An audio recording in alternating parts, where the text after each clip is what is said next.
Lecture number 23માં આપણે આગળ વધીએ છીએ.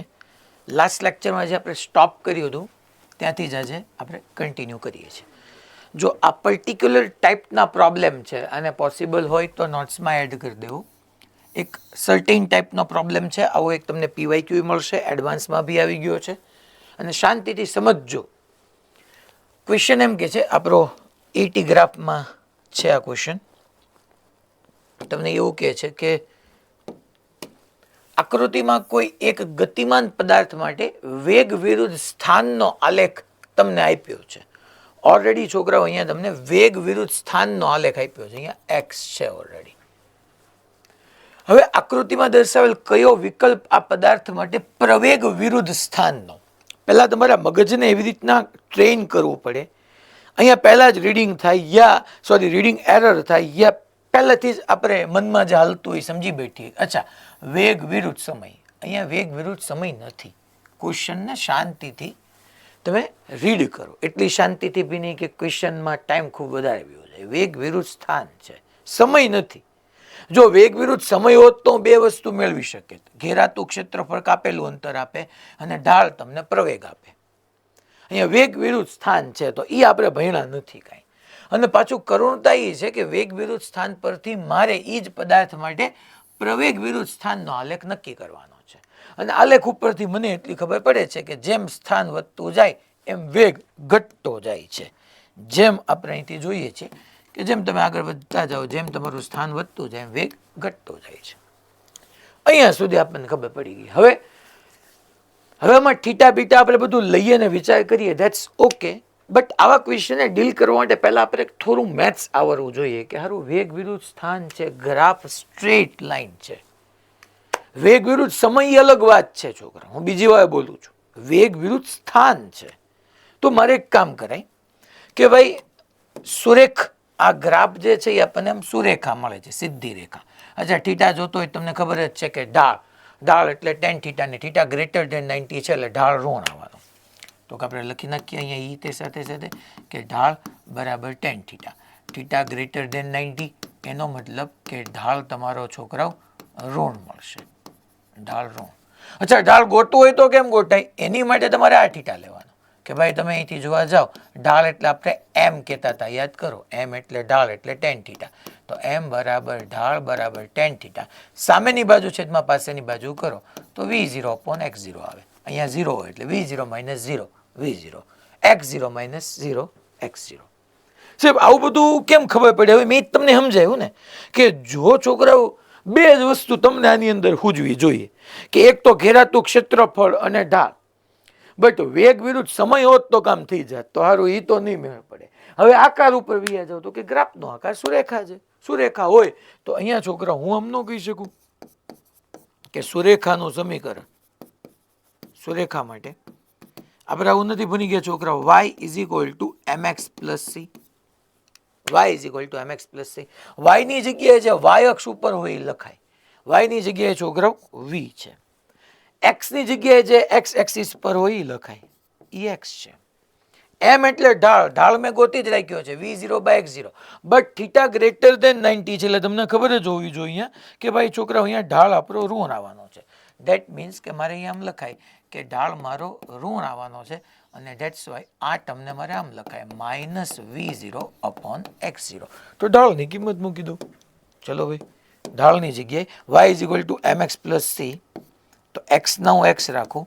m ની જગ્યાએ છોકરાઓ આપણે લખીએ, શું લખીએ તો કે ભાઈ -V0/x0.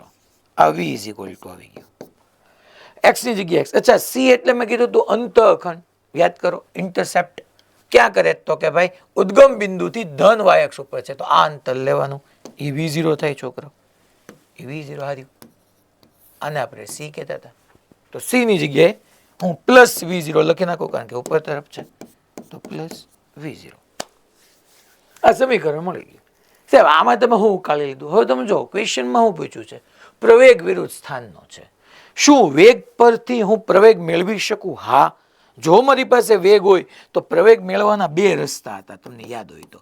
એક વેગનું સમયની સાપેક્ષે વિકલન કરું તો એ મને પ્રવેગ મળે, અને એક યાદ કરો એ બરાબર વી ડીવી બાય ડીએક્સ, આવો સંબંધ બી હતો. બે ચાલતા હતા. જ્યારે વેગ સમય સાથે બદલાતો હોય પ્રવેગ જોતો હોય તો ડીવી બાય ડીટી, અને જ્યારે વેગ સ્થાન સાથે બદલાતો હોય પ્રવેગ જોતો હોય ત્યારે વી ડીવી બાય ડીએક્સ. અહીંયા જોવો તો યસ, મને અહીંયા ક્લિયરલી દેખાણું કે વેગ સ્થાન સાથે બદલાય છે, વી એક્સ સાથે બદલાય છે. તો જ્યારે વેગ સ્થાન સાથે જોતો હોય અને મારે પ્રવેગ, સાહેબ કેમ ને કેમ ખબર પડી પ્રવેગ જોઈ છે? અરે દોસ્ત, કેમ? પહેલા તારી સામે ગ્રાફ હતો, ગ્રાફ પરથી મેં સમીકરણ બનાવ્યું. હવે વેગના સમીકરણ પરથી હું પ્રવેગનું સમીકરણ મેળવીશ નહીં, સમીકરણ પરથી હું ગ્રાફ મેળવી લઈશ પાછો. તો મારે તો પ્રવેગ જોતું છે, તો પ્રવેગનું સમીકરણ આપણી પાસે છે, વેગ સ્થાન સાથે બદલાય છે તો એ બરાબર છોકરાઓ v dv by dx. Wow, okay, ચાલો આ બરાબર વિકલન કરીએ છોકરાઓ. તો એ બરાબર વી ની જગ્યાએ આખે આખું પદ મારે એઝ ઇટ ઇઝ મૂકી દેવાનો, that is minus v0 upon x0 into x plus છોકરાઓ v0. આ મેં વી મૂક્યું ઇન્ટુ છોકરાઓ ડીવી બાય ડીએક્સ, એટલે ડી બાય ડીએક્સ કરી નાખો, અને હવે હું પાછો આખે આખો વી મૂકીને એનું વિકલન કરું, minus v0 upon x0 into x plus v0. મેં બે વાર વી મૂક્યું કારણ કે વી ડીવી બાય ડીએક્સ હતું. ચલો અહીંયા છોકરાઓ આ પહેલું પદ આમને આમ રહેશે, minus v0 upon x0 into x plus v0 as it is. અને છોકરાઓ હવે અહીંયા જોવા જઈએ, v0 તો કોન્સ્ટન્ટ છે, મહત્તમ વેગ, જો એનાથી મોટો વેગ શક્ય જ નથી. x0 એ કોન્સ્ટન્ટ છે, v0 અચળ, કોન્સ્ટન્ટ એટલે અચળ, v0 અચળ, x0 અચળ, તો અચળને એઝ ઇટ ઇઝ રાખો. x નું x ની સાપેક્ષે 1 થાય છોકરાઓ, બીજું તો શું હોય? અંદર લઈ જાઓ તો v0 એ અચળ, x0 એ અચળ, અચળને બહાર કાઢી લો તો x નું x ની સાપેક્ષે 1 થાય, પછી પ્લસ, પછી v0 આવ્યો, v0 એટલે મહત્તમ વેગ, મહત્તમ વેગનો મતલબ જ થાય અચળ છે, એનાથી નથી વધી શકતો, તો અચળનું સ્થાનની સાપેક્ષે વિકલન શું થઈ જાય? 0. કામ પૂરું. અચ્છા, આને અંદર ગુણાવો, હવે આને હું બે નહીંથી જવા દઉં છું. ચાલો, તો આ માઇનસ v0 પણ x0 વધ્યો, એને અંદર ગુણાવો તો ચલો તો છોકરાઓ, તો શું થવાનું? માઇનસ v0 x0 અને માઇનસ v0 x0, એટલે માઇનસ માઇનસ પ્લસ થઈ જાય, અને v0 upon x0 whole square આવી જાય છોકરાઓ, ઇન્ટુ x આવે, into x as it is, પછી પ્લસ માઇનસ માઇનસ આવી જાય છોકરાઓ, v0 સ્ક્વેર અપોન x0 થઈ જાય, કારણ કે v0 ગુણ્યા v0, v0 square plus minus minus upon x0. સાહેબ આમાં શું કર્યું? હવે જો તમને કેમ છોકરાઓ, પહેલા ગ્રાફ હતો એના ઉપરથી સમીકરણ બનાવ્યું મેં, તો ડેફિનેટલી સમીકરણ પરથી હું ગ્રાફ બનાવી શકું, કેમ ન બનાવી શકું? અને મને અહીંયા દેખાય છે જો y ની જગ્યાએ a, x ની જગ્યાએ x, તો ડેફિનેટલી આ મને જે અહીંયા મળ્યું ને છોકરાઓ, આને હું સુરેખાના સમીકરણ સાથે ઇક્વેટ ડેફિનેટલી કરી શકું.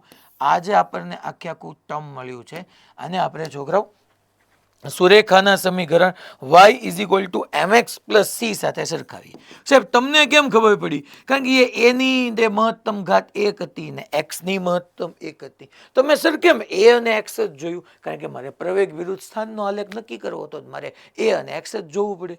કારણ કે તમારી પાસે અત્યારે એક જ આવ્યું છે કે સામે કાં તો x ની એક ઘાત હોય તો સુરેખા, અને x નો મહત્તમ ઘાત 2 હોય તો પરવલય. આ સિવાય તમારે ક્યાંય અત્યાર સુધી આવ્યું જ નથી, અને આવવાની શક્યતાઓ બી ઓછી છે. સ્પેસિફિકલી એડવાન્સ વાળા ભણશે તો એને આવી જશે, બટ ત્યાં સુધીમાં એને મેથ્સમાં એટલું બધું આવી ગયું હશે. તો y is equal two mx plus c, એની સાથે હું સરખાવું. ચાલો, તો y ની જગ્યાએ પ્રવેગ હોવો જોઈએ. હાલો હું બધા ઓપ્શન ચેક કરો. y ની જગ્યાએ y અક્ષ ઉપર પ્રવેગ હોવો જોઈએ. y અક્ષ ઉપર પ્રવેગ, શું y અક્ષ ઉપર પ્રવેગ છે? હા છે. એ y બરાબર mx પ્લસ ઇક્વેટ કરો તો y અક્ષ ઉપર પ્રવેગ હોવો જોઈએ, x અક્ષ ઉપર x હોવો જોઈએ. હા, a x, યસ. હા, a x, યસ. હા, પ્રવેગ અને x, યસ. y અક્ષ ઉપર પ્રવેગ, x અક્ષ ઉપર x. ઓકે, તો ચાલો આ મને કંઈક લોજિક સેટ બે છે. હવે આ m શું છે છોકરાઓ? ઢાળ. અને ઢાળમાં જો v0 x0 હોલ સ્ક્વેર આગળ પ્લસ આવ્યું છે, એનો મતલબ એમ કે મારો ઢાળ ધન હોવો જોઈએ. ધન ઢાળ એટલે થીટા છે એ લેસ ધેન 90 હોવો જોઈએ. હા, થીટા લેસ ધેન 90 ભાઈ, ઢાળ ધન એ હોઈ શકે છે. અચ્છા છોકરાઓ, અહીંયા a વિરુદ્ધ x ના ગ્રાફમાં જો થીટા ગ્રેટર ધેન 90 છે, થીટા ગ્રેટર ધેન 90 છે તો ઢાળ ઋણ ન ચાલે. અચ્છા અહીંયા તે જોવું છોકરાઓ, થીટા ગ્રેટર ધેન 90, ઢાળ ઋણ ન ચાલે. અચ્છા અહીંયા જોવો છોકરાઓ, મારે એક્સ અક્ષ કે હું આવી રીતના વિચારીને તમને ખબર જ છે ઢાળ કેમ લઉં છું. તો થીટા લેસ દેન 90, હા થીટા લેસ દેન 90, તો યસ ડી હોઈ શકે. તો એની ઉપર મેં શું નક્કી કર્યું? વાય નક્કી થઈ ગયું, એક્સ નક્કી થઈ ગયું, ઢાળ નક્કી થઈ ગયું. હવે અંતઃખંડ જોવાનો છે. તો સી જો તમે -v0² બાય એક્સ છે, તો છોકરાઓ સી માઇનસ આવવું જોઈએ. અહીંયા તો આ સી પ્લસ છે, આ તો આવી ન શકે, આ તો ન આવી શકે. યસ અહીંયા સી જો તમારું ઉગમ બિંદુથી નીચે છે, મીન્સ કે સી માઇનસ છે. તો આ સમીકરણ માટેનો એક્ઝેક્ટ ગ્રાફ તમારો ડી થયો. તો એ જવાબ નહીં આવે. બી સી તો પહેલા કેન્સલ થઈ ગયું હતું. તમારો કરેક્ટ આન્સર ડી આવશે છોકરાઓ, દિલ્હી. બોલો ખબર પડી ભાઈ બધાને? કેમ વિચારવું ત્યાંથી જ મેં શરૂ કર્યું તો આવા ગ્રાફમાં કેમ વિચારવાનું શરૂ કર્યું. બોલો બધાને રેડી? પાક્કો? લુણાવાડા સેન્ટર. ઓકે, હવે તમને ત્યાં આ બધી જ બાબતનો આઈડિયા આવવો જોઈએ કે ભાઈ વેગ સ્થાન સાથે બદલાય છે, તો પ્રવેગ જોતું હોય તો વી ડીવી બાય ડીએક્સ મારે કરવું પડે. પછી વીની જગ્યાએ વેલ્યુ મૂક્યું, મેં વિકલન કર્યું, પછી જે સમીકરણ આવ્યું એને વાય બરાબર mx પ્લસ સી સાથે સરખાયું. ટૂંકમાં આખી પ્રોસેસને લખ્યું હોય તો પ્રોસેસ આવી રીતના લખી શકો કે આમાં મેં શું કર્યું ખબર છે કે પહેલા ગ્રાફ પરથી વેગનું સમીકરણ બનાવ્યું, વેગના સમીકરણનું વિકલન કરીને પ્રવેગનું સમીકરણ મેળવ્યું, અને પ્રવેગના સમીકરણ પરથી પાછો ગ્રાફ નક્કી કર્યો. ગ્રાફ પરથી વેગનું સમીકરણ વિકલન કરીને પ્રવેગનું સમીકરણ, પ્રવેગના સમીકરણ પરથી પાછો ગ્રાફ. આવા કોઈ બી ટાઈપના ક્વેશ્ચન આવે તમારી આ પ્રોસેસ હોવી જોઈએ. ચલો નેક્સ્ટ. આ એક હતો. હવે આની જેવા તમારી સામે આ હમણાં આપણે આજે રિલેટિવ મોશન સ્ટાર્ટ કરો એટલે તમને આવડી જશે. આ એક ક્વેશ્ચન જોઈએ. આ સેમ જ છે છોકરાઓ, ખાલી તમને થોડી પ્રેક્ટિસ સારી થાય ને એટલા માટે હું આ ડિસ્કસ કરું છું એડવાન્સનો. વેલોસિટી ડિસ્પ્લેસમેન્ટ ગ્રાફ આપ્યો છે, સ્ટ્રેટ લાઇન પર છે, અને તમે અહીંયા ચેક કરી શકો ધ મોસ્ટ સુટેબલ એસેલેરેશન ડિસ્પ્લેસ. તો એ જ થયું છોકરાઓ. જો તમને વી વર્સિસ એક્સનો એટલે કે વેગ વિરુદ્ધ સ્થાનનો ગ્રાફ આપ્યો છે, અને વેગ વિરુદ્ધ સ્થાનના ગ્રાફની અંદર તમને પ્રવેગ વિરુદ્ધ સ્થાનનો પૂછ્યો છે. એ જ બધું છે. જો થીટા ગ્રેટર દેન 90 છે, એ જ સેમ બધી બાબતો અહીંયા છે. અચ્છા, આ એક ક્વેશ્ચન હું ડિસ્કસ કરું છું. આ ઈ જ છે, એવા જ ટાઈપનો છે, પણ તમને થોડી પ્રેક્ટિસ મળે ને એટલા માટે કે પહેલી વખત ક્યાંક કોક સપનામાં વ્યૂ ગયું હોય, ન સાંભળ્યું હોય, અથવા નક્કી કરીને બેઠા હોય કે હું ભણું તો મારા બાપના હમ છે. એમ સાહેબ તમારી ઓકાત ખરી કે તમે મને ભણાવી શકો? હું તમને ન સાંભળું. તો એવા લોકો માટે એક આપણે બીજો એફર્ટ આપીએ કે એ સાંભળે અને એ સમજે. અને જે લોકોએ પહેલી વખત સાંભળ્યું છે એને નવું તો શીખવા મળશે જ તે પાછું. આકૃતિમાં એક ગતિમાન પદાર્થ માટે હશે કોઈ ગતિમાન પદાર્થ, વેગ વિરુદ્ધ સ્થાનનો આલેખ આપ્યો છે. આ દેખાય અહીંયા છોકરાઓ વી છે, અહીંયા છોકરાઓ એક્સ છે. વેગ વિરુદ્ધ સ્થાનનો આલેખ દર્શાવેલ છે કે આકૃતિમાં દર્શાવેલ કયો વિકલ્પ આ પદાર્થ માટે પ્રવેગ વિરુદ્ધ સ્થાનનો આલેખ દર્શાવે છે. વેગ વિરુદ્ધ સ્થાન આપ્યું છે અને પ્રવેગ વિરુદ્ધ સ્થાન પૂછ્યું છે. વાહ, સમજાય એવી વાત. ચાલો હવે આમાં મને એટલું સમજાઈ જાય કે ગ્રાફ પરથી ગ્રાફ નક્કી કરવાના છે, તો પહેલા વેગ વિરુદ્ધ સ્થાન છે, તો આપણે પહેલા એટલું સમજી ગયા છોકરાઓ કે પહેલા ઢાળ જોવાય. હાલો, થીટા ગ્રેટર દેન 90 આવશે. ઓકે, આ સમજાઈ ગયું. થીટા ગ્રેટર દેન 90, તો ઢાળ બરાબર tan theta. Theta greater than 90 છે એટલે ડેફિનેટલી તમારો ઢાળ ઋણ આવશે. Theta greater than 90. હવે તમને સમીકરણ તો સમજાય જ જાય કે ભાઈ સમીકરણ મારે લખવું હોય તો ગ્રાફ સુરેખા છે, તો સોલ્યુશનની અંદર ચલો સુરેખા માટેનું સમીકરણ y બરાબર mx પ્લસ સી પરથી ચાલીએ. y ની જગ્યાએ y અક્ષ ઉપર હોય લખવાનું, v છે. Yes, very good.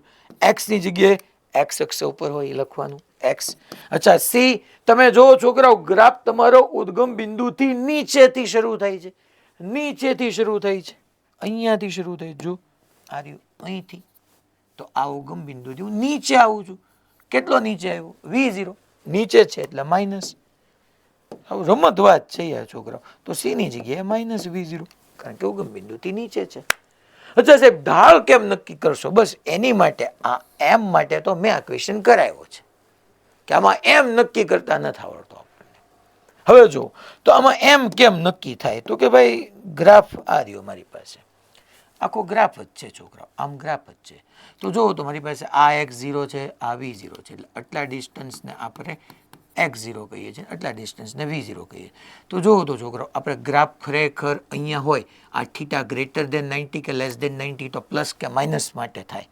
પણ જ્યારે બી હમણાં જ યાદ કરો, પાછળના કેસની અંદર જ આવો ગ્રાફ હતો, મેં આ થીટા લીધો હતો અને સામેની બાજુ છેદમાં પાછળની બાજુ કર્યું હતું.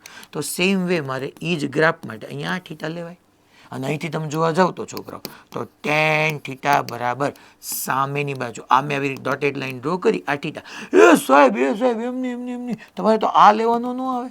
અરે બકા, આ થીટા લઉં કે આ થીટા લઉં, બે એક જ થયું ને. તો હરખી રીતે જો, હું અહીંયા આમ થીટા લઉં કે હું અહીંયા આમ થીટા લઉં, બે હરખું જ થયું ને. અહીંયા થીટા લઈશ તો મૂલ્યો ક્યાં આપ્યા? tan થીટા બરાબર સામેની બાજુ છેદમાં પાછળની બાજુ મૂલ્યો નથી આપ્યા. તો બે થીટા હરખા જ થયા. તો અહીંથી તું જોવા જા દોસ્ત, tan theta is equal two સામેની બાજુ આ v0 હતું છોકરાઓ, જો અહીંયા v0 લખ્યું તો આટલું v0 થાય. આ v0 તો આ v0, આ v0 તો આ v0, આ x0 તો છોકરાઓ આટલું vx0 થાય. તો તમે જોવા જાઓ તો tan થીટા બરાબર સામેની બાજુ થાય છોકરાઓ v0, પાછળની બાજુ થાય છોકરાઓ x0. તો ઢાળ tan થીટા એ તમારો ઢાળ છે. તો આ તમને એમ મળી ગયું છોકરાઓ. તમારે લખી નાખવાનું. શું લખવાનું ભાઈ? તો કે ભાઈ v0 upon x0. પણ છોકરાઓ પહેલાથી મેં કીધું હતું કે થીટા ગ્રેટર દેન 90 છે, ગ્રેટર દેન 90 આવે એટલે તમને ઢાળ ઋણ મળે. તો આગળ માઇનસ કરવાનું ભૂલવાનું નહીં. અગેઇન છોકરાઓ, વેગ સ્થાનના વિધેય સ્વરૂપે મળ્યું. વેગ સ્થાનના વિધેય સ્વરૂપે મળ્યું. મારે પ્રવેગ જોતો હોય, કારણ કે પ્રવેગ વિરુદ્ધ સ્થાનનો છે. તો સમીકરણ આપણી બધા પાસે છે, v dv by dx છોકરાઓ. તો અગેઇન એ બરાબર છોકરાઓ v ની જગ્યાએ હું આખે આ વેલ્યુ મૂકી દઉં. ચાલો શું મૂકશું v ની જગ્યાએ? Minus v0 upon x0 into x minus v0, minus v0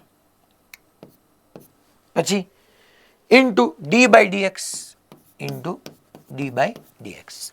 v ની જગ્યાએ છોકરાઓ પાછી એની જ કિંમત મૂકું, પાછી minus v0 upon x0 into x minus v0, minus v0 upon x0 into x minus v0. એ બરાબર minus v0 upon x0 into x minus v0 as it is. ચલો વિકલન કરીએ છોકરાઓ. માઇનસ v0 upon x0 અચળ, x નું x ની સાપેક્ષે 1 થાય અને v0 અચળ છે તો અચળનું છોકરાઓ x ની સાપેક્ષે 0 થાય. ચાલ આને અંદર ગુણાવી દો એટલે કામ પૂરું. જોવો તમે હવે minus minus plus v0 upon x0, v0 upon x0 એટલે થઈ જાય છોકરાઓ v0 upon x0 આખાનો વર્ગ, minus minus plus into x છે તો x, માઇનસ માઇનસ પાછું પ્લસ આવ્યું એટલે બોલો v0 ગુણ્યા v0 એટલે v0 નો સ્ક્વેર upon x0. તો આવું મને પ્રવેગનું સમીકરણ મળ્યું. અહીંયા પ્રવેગની મહત્તમ ઘાત એક જ છે છોકરાઓ અને x ની મહત્તમ ઘાત 1 છે. તો આ સમીકરણને આપણે y બરાબર mx પ્લસ c સાથે સરખાવાય. તો જો તો y ની એક ઘાત, y ની જગ્યાએ a છે. હાલો બધા ઓપ્શન ચેક કરીએ કે ભાઈ y અક્ષ ઉપર a અને x ની જગ્યાએ x આવ્યું તો y અક્ષ ઉપર a અને x અક્ષ ઉપર x. Yes, a x, yes, a x, yes, a x બધા હાલ. પછી હવે આપણે ઢાળથી ચેક કરીએ. ઢાળ જોવો છોકરાઓ ધન આવ્યો. આની પહેલાના અંદર આપણો ઢાળ ધન જ આવતો હતો, અહીંયા ઢાળ ધન આવ્યો. ઢાળ ધન, અહીંયા થીટા લેસ ધેન 90. યસ, ઢાળ ધન તો એ હોઈ શકે છે. તો અહીંયા આપણો એ આન્સર હોઈ શકે છે. પછી અહીંયા જોવો છો છોકરાઓ થીટા ગ્રેટર ધેન 90 તો બી નો હોઈ શકે. થીટા ગ્રેટર ધેન 90 બી નો હોય, સી નો હોઈ શકે. Theta less than 90 yes D હોઈ શકે. તો એ અને ડી માંથી એક આવ્યો. તો મેં અહીંયા એ ચેક કરી લીધું, એક્સ ચેક કરી લીધું, ઢાળ ચેક કરી. હવે સી જો, સી મને અહીંયા પ્લસ મળે જ છોકરાઓ. સી મારી માટે પ્લસ છે. અહીંયા v વર્સિસ x માં c માઇનસ હતો, બટ હવે પ્રવેગનું જે સમીકરણ મળ્યું અને એના ઉપરથી મારે ઓપ્શન નક્કી કરવાના, તો આમાં c પ્લસ છે, આમાં c પ્લસ છે. શું c પ્લસ છે? હા, એ ઉગમ બિંદુથી ઉપર, ઉગમ બિંદુથી ઉપર c પ્લસ. તો અહીંયા છોકરાઓ c તમારો પ્લસ છે. અહીંયા છોકરાઓ જો તમારો ગ્રાફ ઉદ્ગમ બિંદુથી નીચેથી શરૂ થાય છે, તો અહીંયા સી માઇનસ થઈ ગયો કહેવાય. સી માઇનસ નહીં, મારો તો સી પ્લસ છે. તો એ તમારો જવાબ, એ કરેક્ટ આન્સર. એ પૂરું. સેમ પ્રોસેસ જે આગળનામાં કરાવી હતી મેં તમને, બધી અહીંયા તમારી થઈ. હું ઈ બી બોલ્યો કે માઇનસ માઇનસ પ્લસ થાય, માઇનસ માઇનસ પ્લસ થાય. ટૂંકમાં જે ન બોલવાનું હોય, જે તમને આવડવું જોઈએ 11th કે 12th સાયન્સમાં, જે એટલું નીડ હોય. એમ કેમ ભાઈ કે તમને કોઈ ડૉક્ટર પેરાસિટામોલ આપે તો આપણી બોડી એટલી હોવી જોઈએ કે એ ડોઝને બેર કરી શકે. એમ દરેક જગ્યાએ આગળ જશો, તમે 12મામાં ભણો કાંઈ પહેલા ધોરણનું યાદ કરાવીને ત્યાંથી ભણાવવાનો કોઈ મતલબ નથી. છતાંય મેં બેઝિકથી ભણાવ્યું છે. તો આ 2 ક્વેશ્ચન સરસ ક્વેશ્ચન હતા છોકરાઓ. આઈ હોપ એને તમે જોયા હશે. એવો જ છોકરાઓ આ જેઈ એડવાન્સનો એક ક્વેશ્ચન છે. 2 રીતે કરજો. જો તમને હવે અહીંયા ગ્રાફ શું આપ્યો છે, ખાલી તમે હું સાથે ડિસ્કશન કરું છું. પહેલા અ બોડી સ્ટાર્ટ્સ ફ્રોમ રેસ્ટ, એટલે એની ઇનિશિયલ વેલોસિટી 0 હોવી જોઈએ. અ બોડી સ્ટાર્ટ્સ ફ્રોમ રેસ્ટ, આનું ગુજરાતી થાય એક પદાર્થ સ્થિર સ્થિતિમાંથી ગતિ શરૂ કરે છે, એટલે પ્રારંભિક વેગ 0 છે. t is equal to 0. The acceleration time graph, એટલે પ્રવેગ વિરુદ્ધ સમયનો આપ્યો છોકરાઓ. તો આ તો શાંતિ થઈ ગઈ ને. સ્થાન હતા ત્યારે ડખા હતા, આ તો પ્રવેગ વિરુદ્ધ સમયનો ગ્રાફ આપ્યો છે. આકૃતિમાં દર્શાવ્યો છે. The maximum velocity attend by the body will be, પદાર્થે મહત્તમ વેગ કેટલો મેળવ્યો હોય. એટલે પ્રવેગ વિરુદ્ધ સમયનો ગ્રાફ આપ્યો છે, મને ગ્રાફ આપ્યો છે પ્રવેગ વિરુદ્ધ સમયનો, અને સ્થિર સ્થિતિમાંથી શરૂ કરે છે, અને આ 11 સેકન્ડ સુધી તમે જો પ્રવેગ જે છે એ છે, અને પછી પ્રવેગ 0 થઈ જાય. તો મહત્તમ વેગ કેટલો પ્રાપ્ત કર્યો, મેક્સિમમ વેલોસિટી જોઈએ છે. તો એ છોકરાઓ હાવ ઇઝી વાત છે ને. આને 2 રીતે કરી શકો. પ્રવેગ વિરુદ્ધ સમય છે તો બહુ ઇઝી વાત છે કે પ્રવેગ વિરુદ્ધ સમયમાં એરિયા અંદરથી કર્વ, ઘેરાતું ક્ષેત્રફળ. તમને છોકરાઓ પ્રવેગ વિરુદ્ધ સમયમાં આપણે લખી શકીએ કે ઘેરાતું ક્ષેત્રફળ વેગ ન આપે મારા વાલાઓ, વેગનો ફેરફાર આપે. પ્રવેગ વિરુદ્ધ સમયમાં ઘેરાતું ક્ષેત્રફળ વેગ નહીં આપે, વેગનો ફેરફાર આપશે. અને વેગનો ફેરફાર એટલે તમે અહીંયા લખી શકો 1/2 પાયો ગુણ્યા વેગ. તો 1/2 પાયો ગુણ્યા વેગ, પાયો જે છે એ 11 થશે અને વેગ જે છે એ 10 થશે. તો આ તમને વેગનો ફેરફાર મળી ગયો. અંતિમ વેગ માઇનસ પ્રારંભિક વેગ. આ જોવા જાઓ તો આ 55 આવશે મીટર પર સેકન્ડ. અચ્છા, શરૂઆતનો વેગ તમને એને કીધો છે 0 જ છે. તમને એને શું પૂછ્યો છે અહીંયા, મહત્તમ વેગ. તો ડેફિનેટલી અહીંયા મને સમજાઈ જાય છોકરો કે 11 સેકન્ડે પ્રવેગ 0 થઈ ગયો. 11 સેકન્ડે પ્રવેગ 0 થઈ ગયો એનો મતલબ શું થયો, તો કે 11 સેકન્ડે પ્રવેગ 0 થઈ ગયો એનો મતલબ કે હવે વેગનો ફેરફાર બટી ફિનિશ થઈ ગયો. તો ધેટ મીન્સ કે 11 સેકન્ડે જે તમારો વેગ હશે એ તમારો મહત્તમ વેગ હશે. તો એક એવી રીતના બી તમે ચાલી શકો. બીજું કે અહીંયા તમે એપ્લાય કરો મારા વાલાઓ, y is equal two mx plus c, સુરેખાનું સમીકરણ. જો ગ્રાફ સુરેખા છે, y ની જગ્યાએ બોલો છોકરાઓ a આવે, x ની જગ્યાએ બોલો છોકરાઓ t આવે, c બોલો છોકરાઓ +10 આવે. ઢાળ છોકરાઓ કેવો છે, ધન આવશે કે ઋણ, તો કે ભાઈ ડેફિનેટલી અહીંયાથી મને એવું દેખાય જ છે કે થીટા ગ્રેટર ધેન 90 છે, એટલે ઢાળ ઋણ આવશે. પણ મૂલ્ય કેટલું, એની માટે થીટા લ્યો તો ઢાળ બરાબર છોકરાઓ tan થીટા. સામેની બાજુ છોકરાઓ 10, પાસેની બાજુ 11, પણ ઢાળ +10/11 નહીં છોકરાઓ, ઢાળ ઋણ છે -10/11. અહીંયા મૂકો, ઢાળ -10/11. અને છોકરાઓ આ તમને શું મળ્યું, તો કે આ તમને પ્રવેગ મળ્યો.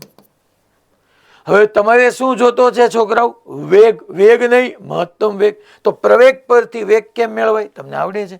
એ બરાબર dv/dt લખો માઇનસ, કારણ કે વેગ પરથી પ્રવેગ મેળવવા માટે વિકલન કરવું પડે, પણ પ્રવેગ પરથી વેગ મેળવવા માટે સંકલન કરવું પડે. પ્રવેગ સમય સાથે બદલાય છે, તો -10/11 × t + 10. dt ને સામે જવા દો, dt ને સામે જવા દો, તો dv બરાબર -10/11 t dt + 10 dt. બે બાજુ સંકલન સંકલન સંકલન. છોકરો સંકલન કરી નાખો. સોરી, અહીંયા એક એક્સ્ટ્રા આવી ગયું. -10/11 અચળ છે, અચળ છે એટલે મને સંકલનની બહાર કાઢી લીધું. t dt dt સંકલન કરો, વેગ મળે. તમને વેગ નથી પૂછ્યો, મહત્તમ વેગ પૂછ્યો. કોઈ પણ ભૌતિક રાશિ મહત્તમ થાય ત્યારે એનું વિકલન 0 થાય. પૂરું. બે મેથડથી તમને અહીંયા ઓલરેડી કીધું જ છે. પહેલા મેં કીધું સમજો, change in velocity, area under the curve આપ્યું. હવે 55 મળ્યું. સિન્સ ઇનિશિયલ વેલોસિટી 0 છે છોકરો, ઇનિશિયલ વેલોસિટી 0 એટલે પ્રારંભિક વેગ 0. Final velocity is 55. Now since a is equal to dv by dt is equal to 0 at t is equal to v 11 second, v is maximum. મેં કીધું ને કે 11 સેકન્ડે t is equal to 11 સેકન્ડે તમે જોવા જાઓ, પ્રવેગ 0 થઈ ગયો. પ્રવેગ 0 નો મતલબ વેગનો ફેરફાર 0, વેગનો ફેરફાર 0 નો મતલબ વેગ અચળ. તો એ જ મહત્તમ હશે, પછી કઈ ફેર થવાનો નથી. તો at t is equal to 11 second છોકરો વેગ તમારો મહત્તમ થઈ ગયું. રાઈટ. તો એક એ રીતે તમને આન્સર મળી જાય. બીજું મેં તમને કીધું એ માર્યું છોકરો, y is equal to mx plus c, જો આવું સમીકરણ બન્યું, વેગ મેળવ્યું છોકરો. અને જ્યારે કોઈ પણ ભૌતિક રાશિ મહત્તમ થાય તેનું વિકલન 0 થાય. હે સાહેબ પણ તમે વિકલનનું કામ કર્યું, સંકલન કરીને વેગ મેળવ્યું? અરે મારા દોસ્ત, એને મને વેગ નથી પૂછ્યો, એને મને મહત્તમ વેગ પૂછ્યો છે. વાલ, વેગ નહીં, એને મહત્તમ વેગ પૂછ્યો છે. તો વેગ મેળવ્યો જ્યારે કોઈ પણ ભૌતિક રાશિ મહત્તમ થાય તેનું વિકલન 0 થાય. એટલા માટે મેં dv by dt પછી 0 કરી નાખ્યું. આ એડવાન્સ નો ક્વેશ્ચન હતો છોકરો. બે રીતે થાય, બે મેથડ મેં તમારી સામે ડિસ્કસ કરી. હવે આજે છે ઈ ક્વેશ્ચન છોકરાઓ આપણે પ્રક્ષિપ્ત ગતિ ભણ્યા હતા, એમાં બીજા પ્રકારની પ્રક્ષિપ્ત ગતિમાં આપણે બે કેસ ભણ્યા હતા. એક તમે આમ તો ત્રણ કેસમાં, પહેલો કેસમાં એમ સીધો ફેંકી દીધો તો, બીજો ઉપર ફેંક્યો હતો, ત્રીજામાં નીચે ફેંકી ગઈ. પણ આજે એક આ ઉપર ફેંકવા વાળો ક્વેશ્ચન આપણે ડિસ્કસ કરીએ, એક આમ નીચે ફેંકવા વાળો ક્વેશ્ચન ડિસ્કસ કરીએ, પછી થોડીક વાતને સમજીએ શાંતિથી. હવે અહીંયા આપણે આવીએ. ચલો, પહેલા તમને શું કહેવામાં આવ્યું છે એ બધા શાંતિથી સમજો. આવો ક્વેશ્ચન આપણે મોડ્યુલમાં છે નહીં, તમને PYQમાં જેઈમાં જોવા મળશે. તો એટલા માટે એક અલગ ટાઈપ છે, હું તમારી સાથે અહીંયા ડિસ્કસ કરી રહ્યો છું. એક્સ અક્ષ સાથે 37 ડિગ્રીએ 20 મીટર પર સેકન્ડના વેગથી ફેંક્યો. તમને ઉડ્ડયન સમય પૂછ્યો છે, જમીનથી મહત્તમ ઊંચાઈ પૂછીશ. ઓલરેડી પ્રક્ષિપ્ત પદાર્થને છોકરાઓ જમીનથી 65 મીટર ઉપર રહીને પછી આવી રીતના 20 મીટર પર સેકન્ડથી ફેંક્યું છે. તો ઉડ્ડયન સમય, ચાલો છોકરાઓ પહેલા આપણે ઉડ્ડયન સમય, પણ હંમેશા પ્રશ્નને સોલ્વ કરવાની ઉતાવળ નહીં કરવાની. આખા સિચ્યુએશનને સમજો, બધી વસ્તુને સમજો કે આ 20 છે તો પ્રારંભિક વેગ હું v0 કહી દઉં, v0 છે તો v0 નો x દિશામાં પ્રારંભિક ઘટક 20 cos 37 થાય છોકરાઓ. આ 20 એઝ ઇટ ઇઝ છે. cos 37 કેમ થવાનું છે તો કે અહીંયા જે છે આ હું 37 કહું તો tan 37 મેં યાદ કરાવ્યું તો તમને યાદ કરો 3/4 થાય. tan 37 3/4, tan 53 4/3 મેં યાદ કરાવ્યું હતું. આ 3 હોય, આ 4 હોય તો આ 5 થાય. તો cos 37 ત્યાંથી છોકરાઓ 4/5 થશે અને તમે જોવા જશો તો આ 16 થશે. તો x દિશામાં પ્રારંભિક વેગ 16 છે. y દિશામાં પ્રારંભિક વેગ, y દિશામાં પ્રારંભિક વેગ કેટલો થશે તો કે ભાઈ મને અહીંથી દેખાય છે 20 sin 37, મારી પાસે જગ્યા નથી એટલે હું સીધું લખું છું sin 37 3/5. તો આ 3/5 ઇન્ટુ આપણે લખી નાખીએ ઇન્ટુ 3/5. તો આ જે છે 5 ચોકુ 20 એટલે 12 મીટર પર સેકન્ડ થઈ જશે y દિશામાં. ઓકે, હવે છોકરો તમને ખબર જ છે મેં અહીંયા હવાની કાંઈ વાત કીધી નથી. બરાબર ધ્યાનથી સમજો, મેં ક્યાંય હવાની વાત કીધી જ નથી. તો ધેટ મીન્સ કે જે કાંઈ બળ છે કે જે કાંઈ પ્રવેગ છે માત્ર ને માત્ર y દિશામાં છે, એક્સમાં ક્યાંય બળ નથી. એક્સમાં મારો વેગ અચળ જ રહેવો જોઈએ. હું તમને આ જગ્યાએ પૂછું ને તો એક્સમાં વેગ છોકરાઓ 16 મીટર પર સેકન્ડ જ હોય. અહીંયા પૂછું તો એક્સમાં વેગ 16 મીટર પર સેકન્ડ જ હોય. ઇવન જમીન સાથે અથડાઈને ત્યારે એક્સમાં વેગ 16 મીટર પર સેકન્ડ હોય. એક્સમાં વેગ નથી બદલાવાનો. સમજાઈ જાય એવી વાત છે યાર. વાયમાં વેગ જોઈએ, વાયમાં વેગ બદલાતો જશે. વાયમાં પહેલા અહીંયા મહત્તમ છે, આ મહત્તમ ઊંચાઈએ પહોંચે ત્યારે વાયમાં વેગ ઘટતો જાય, કારણ કે જી છોકરાઓ નીચે તરફ હશે, વેગ ઉપર અને પ્રવેગ નીચે, બે વિરુદ્ધ દિશામાં છોકરાઓ. બે વિરુદ્ધ દિશામાં, વેગ ઉપર પ્રવેગ નીચે, બે વિરુદ્ધ દિશામાં તો વેગ ઘટતો જાય ઘટતો જાય ઘટતો જાય 0, પછી વધતો જાય વધતો જાય વધતો જાય વધતો જાય વધતો જાય, કારણ કે પાછા આવતી વખતે વેગે નીચે છે ને પ્રવેગે નીચે છે. હાલો સમજ્યા? હવે સાહેબ શું કરું? ઉડ્ડયન સમયનું સૂત્ર મૂકી દઈએ 2v0 sin θ/g. તમારી સૌથી મોટી મૂર્ખામી હશે, કારણ કે એ તો ત્યારે એપ્લિકેબલ હતું જ્યારે ગ્રાઉન્ડ ટુ ગ્રાઉન્ડ પ્રોજેક્ટાઇલ મોશન કરતા હતા, કે જ્યારે એનો પ્રૂફ યાદ હોવું જોઈએ. ગોખવા વાળાનો મેં કીધું એમાં કોઈ કામ જ નથી, કારણ કે પ્રૂફ કર્યું ને ત્યારે જ મેં સમજાવ્યું હતું. યાદ કરો કે અહીંથી ફેંક્યું અને અહીંયા જ પાછું ફેર્યું ત્યારે આપણે વાય એમ 0 લેતા હતા ને આખે આખું સમીકરણ આપણે સાબિત કર્યું હતું. અહીંયા તો તમે ફેંકો છો અને જ્યાં પાછો જમીન પર આવે ત્યાં વાય 0 નથી રહેતો, માઇનસમાં છે જો 65. તો યાર હવે શું કરવું હે સાહેબ? તો અમે શું કરીએ? તો હવે બેઝિકથી આગળ વધો યાર. બેઝિક એટલે તો શીખવાડ્યું છે કે જ્યાં અટકો ને બેઝિક લેક્ચર આપણો પ્રોજેક્ટાઇલ મોશનના પહેલા લેક્ચરને યાદ કરો. એમાં શું કીધું હતું? તો એમાં તમે જો તમે સમય જોતો, સમય એટલે વાય દિશાને યાદ કરવી પડશે. અચ્છા, અચળ પ્રવેગી ગતિ, હા જી અચળ છે, કેમ અચળ પ્રવેગી ગતિ જ છે. તો એક કામ કરું સાહેબ, ઓલું સમીકરણ એપ્લાય કરું. લ્યો ને, d બરાબર v0t પ્લસ હાફ at². હું આ સમીકરણ એપ્લાય કરું. હા વેરી ગુડ, કર બેટા. ડી ની જગ્યાએ જો તો અહીંથી તું પ્રક્ષેપ કરે ત્યાંથી સંજ્ઞા પ્રણાલી એક વખત લાગુ પાડી દે દોસ્ત, કે અહીંથી ઉપર તરફ બધું પ્લસ, નીચે તરફ બધું માઇનસ. તો તારું ડી એ અંતર નથી, સ્થાનાંતર છે. અહીંથી નીચે આવે ત્યારે સ્થાનાંતર નીચે તરફ -65. 65 સમજાણું છે, ટૂંકામ ટૂંકું અંતર. પણ માઇનસ શું કામ? કારણ કે મેં નીચે માઇનસ લીધું છે, ઉપર પ્લસ લીધું છે. સારી જો નીચે જે છે એ છોકરાઓ માઇનસ છે, ઉપર પ્લસ છે, તો -65 v0. અચ્છા, તું કઈ દિશામાં વાત કરે છે? વાય દિશામાં. પહેલા ઉભું રહે તો વાય ની જગ્યાએ હું આને એમ લખી નાખું, h બરાબર v0yt પ્લસ હાફ ayt². છોકરાઓ હું બધું બહુ આમાં, કારણ કે આટલા બધા બાળકો બેઠા છે, બધાનું લેવલ જુદું જુદું હોય. પણ હું એવું કહું, ન પહેલું સ્ટેપ લખાય ને બીજું લખાય, સીધું હવે ત્રીજું લખું ને કિંમત મુકાય. જે લોકો ખરેખર એક પ્રોપર લેવલ પર સ્ટેન્ડ કરે છે એની માટે.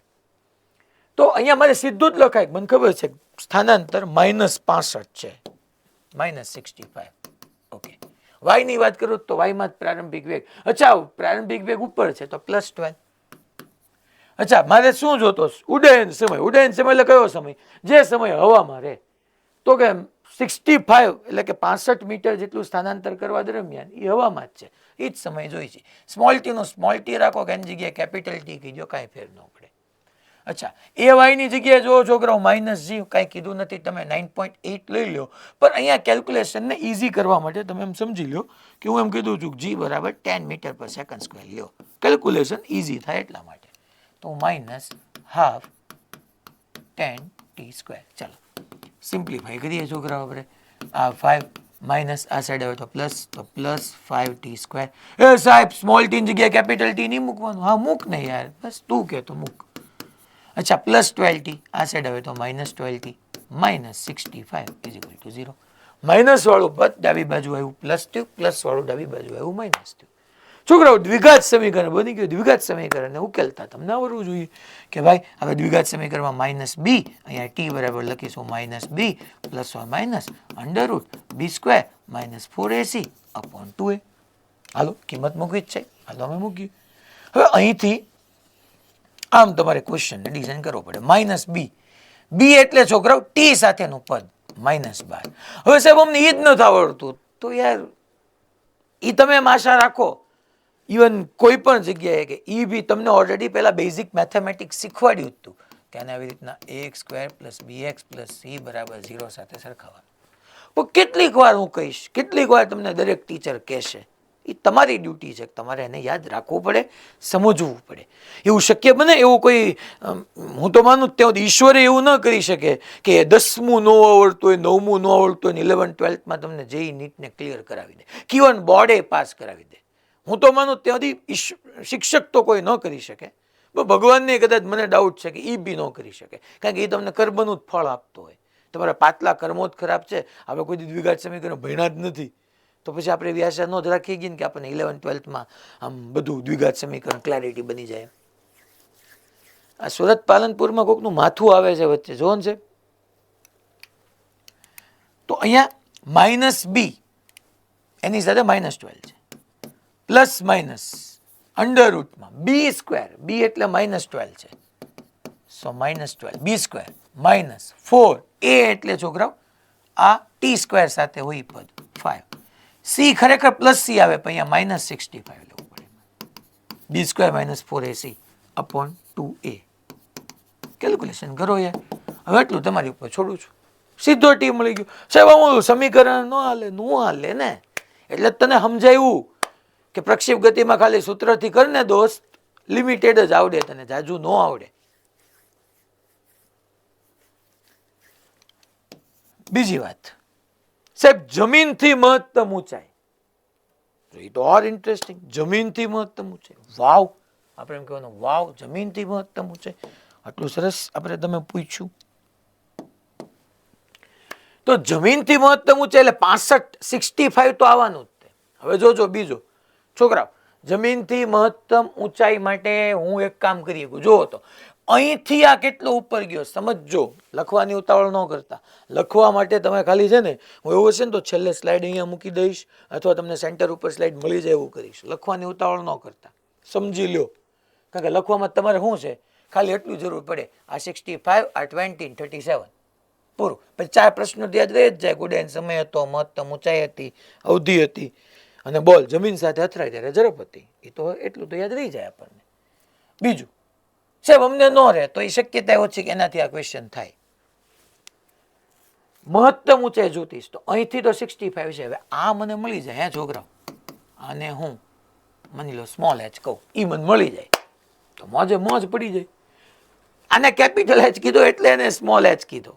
પાછું એમ કહે સાહેબ એને તો h મેક્સ કહેવાય. અને આ મેળવવા માટે જોજો મારા વાલાઓ, બધા ધ્યાન આપીને જોજો. આ મેળવવા માટે હું અહીંથી અહીંયા આમ લાઈન ડ્રો કરીશ આમ, અને આટલા આખા મોશનને ગ્રાઉન્ડ ટુ ગ્રાઉન્ડ ટ્રીટ કરીશ અહીંથી આ મોશનને. હવે લાઈન તમારે નહીં ડ્રો કરવાની, હું તો આવું નાના છોકરાઓને સમજાવતો હોય ને એમ સમજાવું છું એટલા માટે કે અહીંથી અહીંયા માટે તમારે આમ સ્મોલ h તો અહીંયા સુધી આવે છે, અહીંથી ફેંક્યો અહીંયા સુધી આવ્યો તો ગ્રાઉન્ડ ટુ ગ્રાઉન્ડ. અને ગ્રાઉન્ડ ટુ ગ્રાઉન્ડ પ્રોજેક્ટાઇલ મોશનમાં જમીનથી જમીન. હે સાહેબ જમીન તો અહીંયા છે, પણ તું આમ વિચાર ભાઈ, આમ વિચાર. તો એ જ થયું ને. તો હવે તારા ફોર્મ્યુલા એપ્લિકેબલ. સ્મોલ h જોતું છે, યાદ કર દોસ્ત, v0 square sine square theta upon 2g. એની કરતાં બેટર છે કે તારી પાસે y દિશામાં પ્રારંભિક વેગ છે તો v0 y square upon 2g તું કર તો કેટલું સારું કહેવાય. y દિશામાં પ્રારંભિક વેગ 12 છે તો 12 નો વર્ગ 144, અને જી કાંઈ કીધું નથી તું 10 લઈ લે તમ તારે. 144 ભાગ્યા 20 એટલે 72 ભાગ્યા 10, 72 ભાગ્યા 10 એટલે 7.2 મીટર. એ કયું અંતર મળ્યું? આ તને આ મળ્યું દોસ્ત, આ સ્મોલ h. સ્મોલ h 7.2 મળ્યું. તને જમીનથી મહત્તમ ઊંચાઈ પૂછી છે, તો જમીનથી મહત્તમ ઊંચાઈ મારે જોતું હોય તો ગ્રાઉન્ડથી ઉપર આ 65 અને ત્યાંથી ઉપર 7.2. સો 65 પ્લસ 7.2 72 સાહેબ થોડું કેલ્ક્યુલેશન જોજો, 72.2 મીટર પૂરું. આવી ગયું જો. એ સાહેબ તમે હમણાં શું કીધું? આમાં તમે એમ કહેતા હતા કે આ જમીનથી જમીન જેવું નથી, અને પાછું અહીંયા તમે જમીનથી જમીન જેવું લીધું. પણ મેં સમજાયું કે ક્યારે મેં ગ્રાઉન્ડ ટુ ગ્રાઉન્ડ લેવું જોઈએ અને ક્યારે ગ્રાઉન્ડ ટુ ગ્રાઉન્ડ ન લેવું જોઈએ. ત્રીજું, સમક્ષિતિજ અવધિ. એ બાપુ સમક્ષિતિજ અવધિ મીન્સ કે અહીંથી કેટલો આઘો ગયો, તમે ફેંક્યો ત્યાંથી કેટલો આઘો ગયો એને સમક્ષિતિજ અવધિ કહેવાય. હવે ત્રીજું અહીંયા જ ગોતી નાખો તમે, તમારી રીતના કરજો, હું તો અહીંયા બતાવી દઉં છું. હવે એક્સ દિશામાં તો શું થયું હે છોકરાઓ? તો કે એક્સ દિશામાં ક્યાં કાંઈ બળ છે, કાંઈ પ્રવેગ છે જ નહીં. તો વેગ બરાબર અંતર છેદમાં સમય, અંતર બરાબર વેગ ગુણ્યા સમય. એક્સ દિશાનો વેગ કેટલો છોકરાઓ? તો કે ભાઈ 16 ઇન્ટુ તમને જે ટી મળ્યું, આ ટી ને હળવું કરતો અહીંયા મૂકી દઉં, જે આવે જવાબ. સમક્ષિતિજ અવધિ તો આમ જ મળવાની, બીજું તો શું આની અંદર. ઓકે ભાઈ હાલો, આ આપણને થોડુંક આમ ભેગા થયું, મેળ બેઠો એવું લાગી ગયું. પછી હવે સમક્ષિતિજ સાથે અથડાય ત્યારે ઝડપ. સમક્ષિતિજ સાથે અથડાય ત્યારે એક્સમાં તો 16 જ છે, એમાં જ બધે 16 જ છે. વાયમાં જોવું પડે. વાયમાં તમને કીધું એમ કે પહેલા વેગ ઘટ્યો હશે પછી વધ્યો હશે. એ સાહેબ ઉપર હશે કે નીચે? તને આટલી ખબર ન પડે કે બોલ નીચે આવતો હોય તો વાયમાં વેગ નીચે જ હોય. અને તને દોસ્ત જો બોલ જમીન સાથે હતી ત્યારે ઝડપ પૂછી છે. ઝડપ એટલે વેગનું મૂલ્ય પૂછ્યું છે. ધેટ મીન્સ કે તારે ત્યાં આમ મેળવવાનું છે દોસ્ત, √માં vx² + vy². સાહેબ તમે આ ક્યાંથી લાવ્યા હે? આ બતાવું વેક્ટરમાં. બીજો લેક્ચર આપણો જૂન મહિનામાં બીજો લેક્ચર હતો ને ઈ વેક્ટર. મેં ભણાવતી વખતે જ કીધું હતું કે દરેક જગ્યાએ વેક્ટર તમારો સાથ આપશે. એવું ક્યાંય નહીં બને કે વેક્ટર તમારો સાથ છોડી દેશે, આપશે જ તે. તો એક્સમાં 16, વાયમાં હે સાહેબ વાયમાં શું કરશું? તો વાય દિશા માટે એ તો અચળ રહેશે. વાય દિશા માટે શું કરશું? હાલો અહીંયા જ લખાવી દો. છતાં અહીંયા એક ખાલી આમ લખવાની જગ્યાએ રાખો. વાય દિશા માટે અહીંયા કહી દઉં છોકરો, વાય દિશામાં અચળ પ્રવેગી ગતિનું સમીકરણ એપ્લાય કરી દે દોસ્ત. કે એક્સ દિશામાં અચળ વેગ છે ને વાય દિશામાં અચળ પ્રવેગ છે યાર. તો વાય દિશામાં અચળ પ્રવેગ. હાલો વાયમાં અંતિમ વેગ જોઈએ છીએ. વાયમાં પ્રારંભિક વેગ છે ઉપર તરફ છે એટલે +y. v = v0 + at. એની જગ્યાએ -g. કાંઈ કીધું નથી. 10 સેકન્ડ. કયા સમયે જોઈએ છે? તો કે જમીન સાથે અથડાય ત્યારે. જમીન સાથે અથડાવવા માટેનો સમય તારી પાસે છે. હા અહીંયા જે મળ્યું હોય એ તો મૂકી દે દોસ્ત. તો ત્યાંથી વાય દિશામાં તારી પાસે વેગ આવી જાય. તું અહીંયા સમય મૂકીશ ને દોસ્ત, તું અહીંયા સમય મૂકીશ ને સમય મૂકીશ ને તો ડખો શું થાય ખબર છે તને? ડખો તારો એ થાય કે તને vy માઇનસ મળશે ને મળવો જ જોઈએ ને. કેમ માઇનસ? કારણ કે અથડાય છે ત્યારે વેગ નીચે તરફ છે તો માઇનસ. vx તારી પાસે છે 16, તો 16 નો વર્ગ એઝ ઇટ ઇઝ. vy જે મળે એનો વર્ગ કરી નાખ. અહીંયા તો વર્ગ થવાનો છે, કઈ ચિંતા જ નથી. ઝડપ મળી ગઈ. એટલે ખબર પડી ભાઈ? પાક્કું બધાને? સુરેન્દ્રનગર, ઈડર સર હા પેલા બોલ. આપણે 65 મીટર ઊંચાઈથી ઉડ્ડયન સમય લીધો. હા આ તો ઉપર 7.2 મીટર અંતર ઉપર જવામાં નીચે આવવામાં જે સમય લાગે એ સમય ઉડ્ડયન સમયમાં નહીં લેવાનો. કયું સેન્ટર કયું? રાજકોટ ગુરુકુળ. બટા મેં યાદ કર, આ સમય 3 રીતે મેળવતા જે તે સમયે મુક્ત પતનમાં શીખવાડ્યું હતું કે એક તું બેટા સીધું સ્થાનાંતર કરીને કર. બીજું મેં તને એમ કીધું હતું કે જ્યાંથી થ્રો કરે છો ત્યાંથી અહીંયા આવવાનો સમય વધતા સમય, ઓલા બલૂન વાળા પ્રોબ્લેમમાં યાદ કર દોસ્ત, બલૂન વાળા પ્રોબ્લેમમાં. અને ત્રીજી રીતે શીખવાડ્યું હતું અહીંથી અહીંયા જવાનો સમય અને પછી મહત્તમ ઊંચાઈ પહોંચી ગયા પછી ત્યાંથી નીચે આવવાનો સમય. મેં તને જે મેથડ કરાવી ને સીધું સ્થાનાંતર લઈ લીધું. તું મને કે દોસ્ત અહીંથી તે ફેંક્યો, એ ઉપર ગયો હતો, ન્યા એવો પાછો જમીન પર આવ્યો, એનું સ્થાનાંતર તો 65 થયું કે નહીં? મને કે તો હાલતો 65 થાય સ્થાનાંતર. હવે નીચે તરફ છે -65, એમાં કઈ વાંધો? હા પછી પ્રવેગ તો બેટા અચળ જ હતું. અને આ પ્રારંભિક વેગ આવે વાયમાં, તો ઈ તો વાયમાં પ્રારંભિક વેગ ઈ જ હતો. તો આ સમય મળ્યો તને કુલનો જ મળ્યો કહેવાય કે નહીં? હવે તું કેમ હજી થઈ ગયા સમય બીજી બે રીતે ગોઠવી શકાય કે પહેલા તો અહીંથી અહીંયા જવાનો ગોતી લે. કઈ રીતના? તો કે v0y/g 12 છે, 12 ભાગ્યા 10 કરે એટલે 1.2 સેકન્ડ અહીંથી અહીંયા માટે. અને અહીંથી અહીંયાનો ટોટલ ગોત. અહીંથી એના ટોટલ ગોતમાં તો એમાં સ્થાનાંતર કેટલું થશે? 65 + 7.2 72.2 લે. અને સમય ગોત અને એમાં તું 1.2 ઉમેરી, જ જવાબ આવે. યા તું એક કામ કર, અહીંથી અહીંયા 1.2 ને અહીંથી અહીંયા 1.2 2.4 અને અહીંથી એનો પાછો ગોત. પણ એ ગોતતી વખતે ધ્યાન રાખવાનું, હવે તારો પ્રારંભિક વેગ નીચે આવી ગયો હોય, 12 નો હોય, -12 હોય. કેમ ગયો? ખબર પડી ભાઈ? લા તને કહો. હા તું ગૌણ જે આવી રીતના હો ને, આ ત્રણેય રીતે ગણી ચેક કરજે, તારો કોન્ફિડન્સ તને ખબર પડશે કે હા તો આમ જ થાય. આમે કુલ સમય સીધો લઈ લીધો, સીધો કુલ સમય મળી ગયો. હવે નેક્સ્ટ, આની મેં તમને કેસ નથી ભણાવ્યો, તે દિવસે થિયરી નહોતી ભણાવી, સીધો દાખલો ભણાવું છું. એવું કેમ કર્યું છે? તમને સમજાય ને કે એમાં કઈ નવું નથી. પછી તમે કેટલું કેવું નવું અલગ અલગ સમજ્યા કરવાના. ચાલો હવે આમાં એક આ કાઢવાનો છે, જમીનથી ઊંચાઈ ન આવે આની અંદર. એક મારે પાછળની કોપી ભૂલતી થઈ ગઈ છે. આ જે છે એ 2 આવશે આ જે છે એ 3 આવશે. ચાલો, બાકી બધો કેસ એનો ઈ છે. આમાં હું જો 65 મીટર એનો ઈ છે, ટાવર પરથી 20 મીટર પર સેકન્ડથી નીચે ફેંકું છું. નીચે, ઓલામાં ઉપર ફેંક્યો હતો, નીચે. હે સાહેબ, સીધું ફેંકીએ તો એના પ્રોબ્લેમ મેં કરાવ્યા છે, આપણા મોડ્યુલમાં બી છે. તો આમાં દોસ્ત હવે શું કરવાનું, તો કે પહેલાં પ્રારંભિક વેગ લઈએ. કોમન સેન્સ છે દોસ્તો. એટલું આપણને આમાં થોડાક ઇન્ટરેસ્ટેડ હોઈએ ને તો ફિઝિક્સ જેવો ઇઝી સબ્જેક્ટ નથી ખરેખર. પણ આપણને શું છે, ઓલી 10થમાં સમાજ વિજ્ઞાન આપણે બધું ભણ્યા ને, આપણને ગોખવાની ટેવ પડી ગઈ છે કે વસ્તુને ક્રેમ કરો, યાદ કરો. યાદ કરવાની જરૂર નથી, રિલેક્સ લઈને સોલ્વ કરો. પહેલાં એક્સ ને વાય ઘટક આવે, બધું આપણને ખબર જ છે યાર. તો v0 x, એક્સમાં પ્રારંભિક વેગ, ચાલો શું થશે, તો કે ભાઈ આ જે છે એ v0 x is equal two 20 cos 37. હાલો, હવે યાદ હોવું જોઈએ, ઓલું મગજમાં આવવું જોઈએ. tan 37 એટલે સાહેબ 3/4 કીધું તો આ 5 થયું, તો cos 37 4/5 થાય. એ સાહેબ કેમ આવ્યું, તો તું બટા ત્રિકોણ દોર સાઈડમાં આવે, અને પછી ચેક કર કે tan 37 મેં 3/4 કીધું તું, મૂક.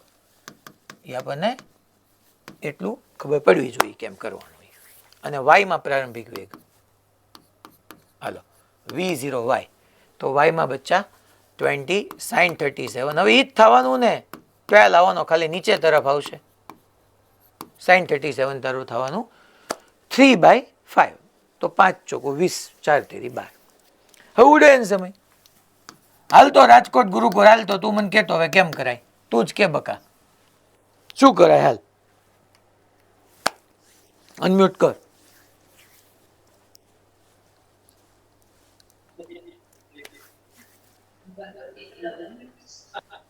હા, પેલા કયું સમીકરણ લખું બોલ,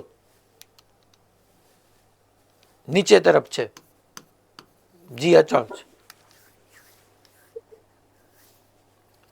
પહોંચાડો માઇક, પહોંચાડો એના સુધી.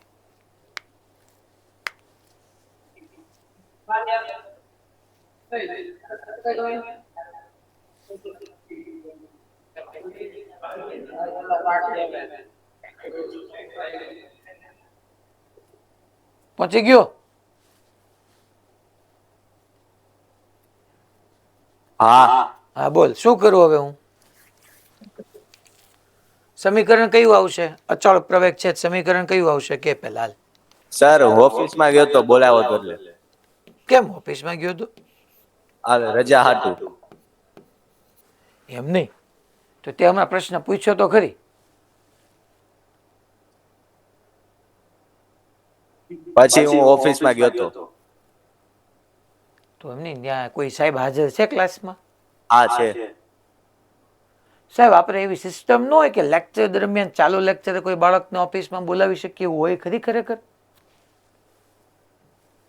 સર હોય છે, પણ ઓફિસમાં મેનેજમેન્ટે બોલાવ્યો એટલે અમારે મોકલવો પડે જ પછી. ચાલુ લેક્ચરે એમના કઈક રજાનું કામ હતું એટલા માટે. એના લેક્ચર પછી ન થઈ સાહેબ?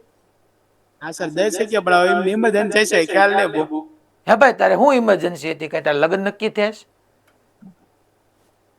કઈ જાન બાન આવવાની છે? ના ના.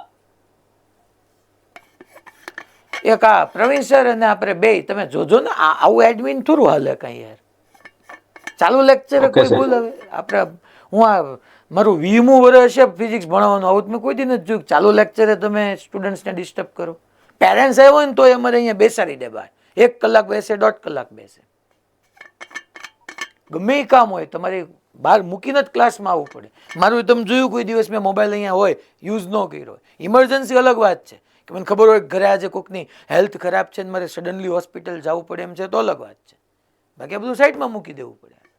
હાલો, કોણ કહેશે આમાં શું કરવું? હાલો સેન્ટરમાંથી આંગળી ઊંચી કરો, આપણે જોઈ. મારે આને અહીંયા જમીન સુધી ઉડે સમય એટલે હવામાં રહે સમય જોઈ છે, તો હવામાં કેટલો સમય રહે એ આપણે ગોતવું છે.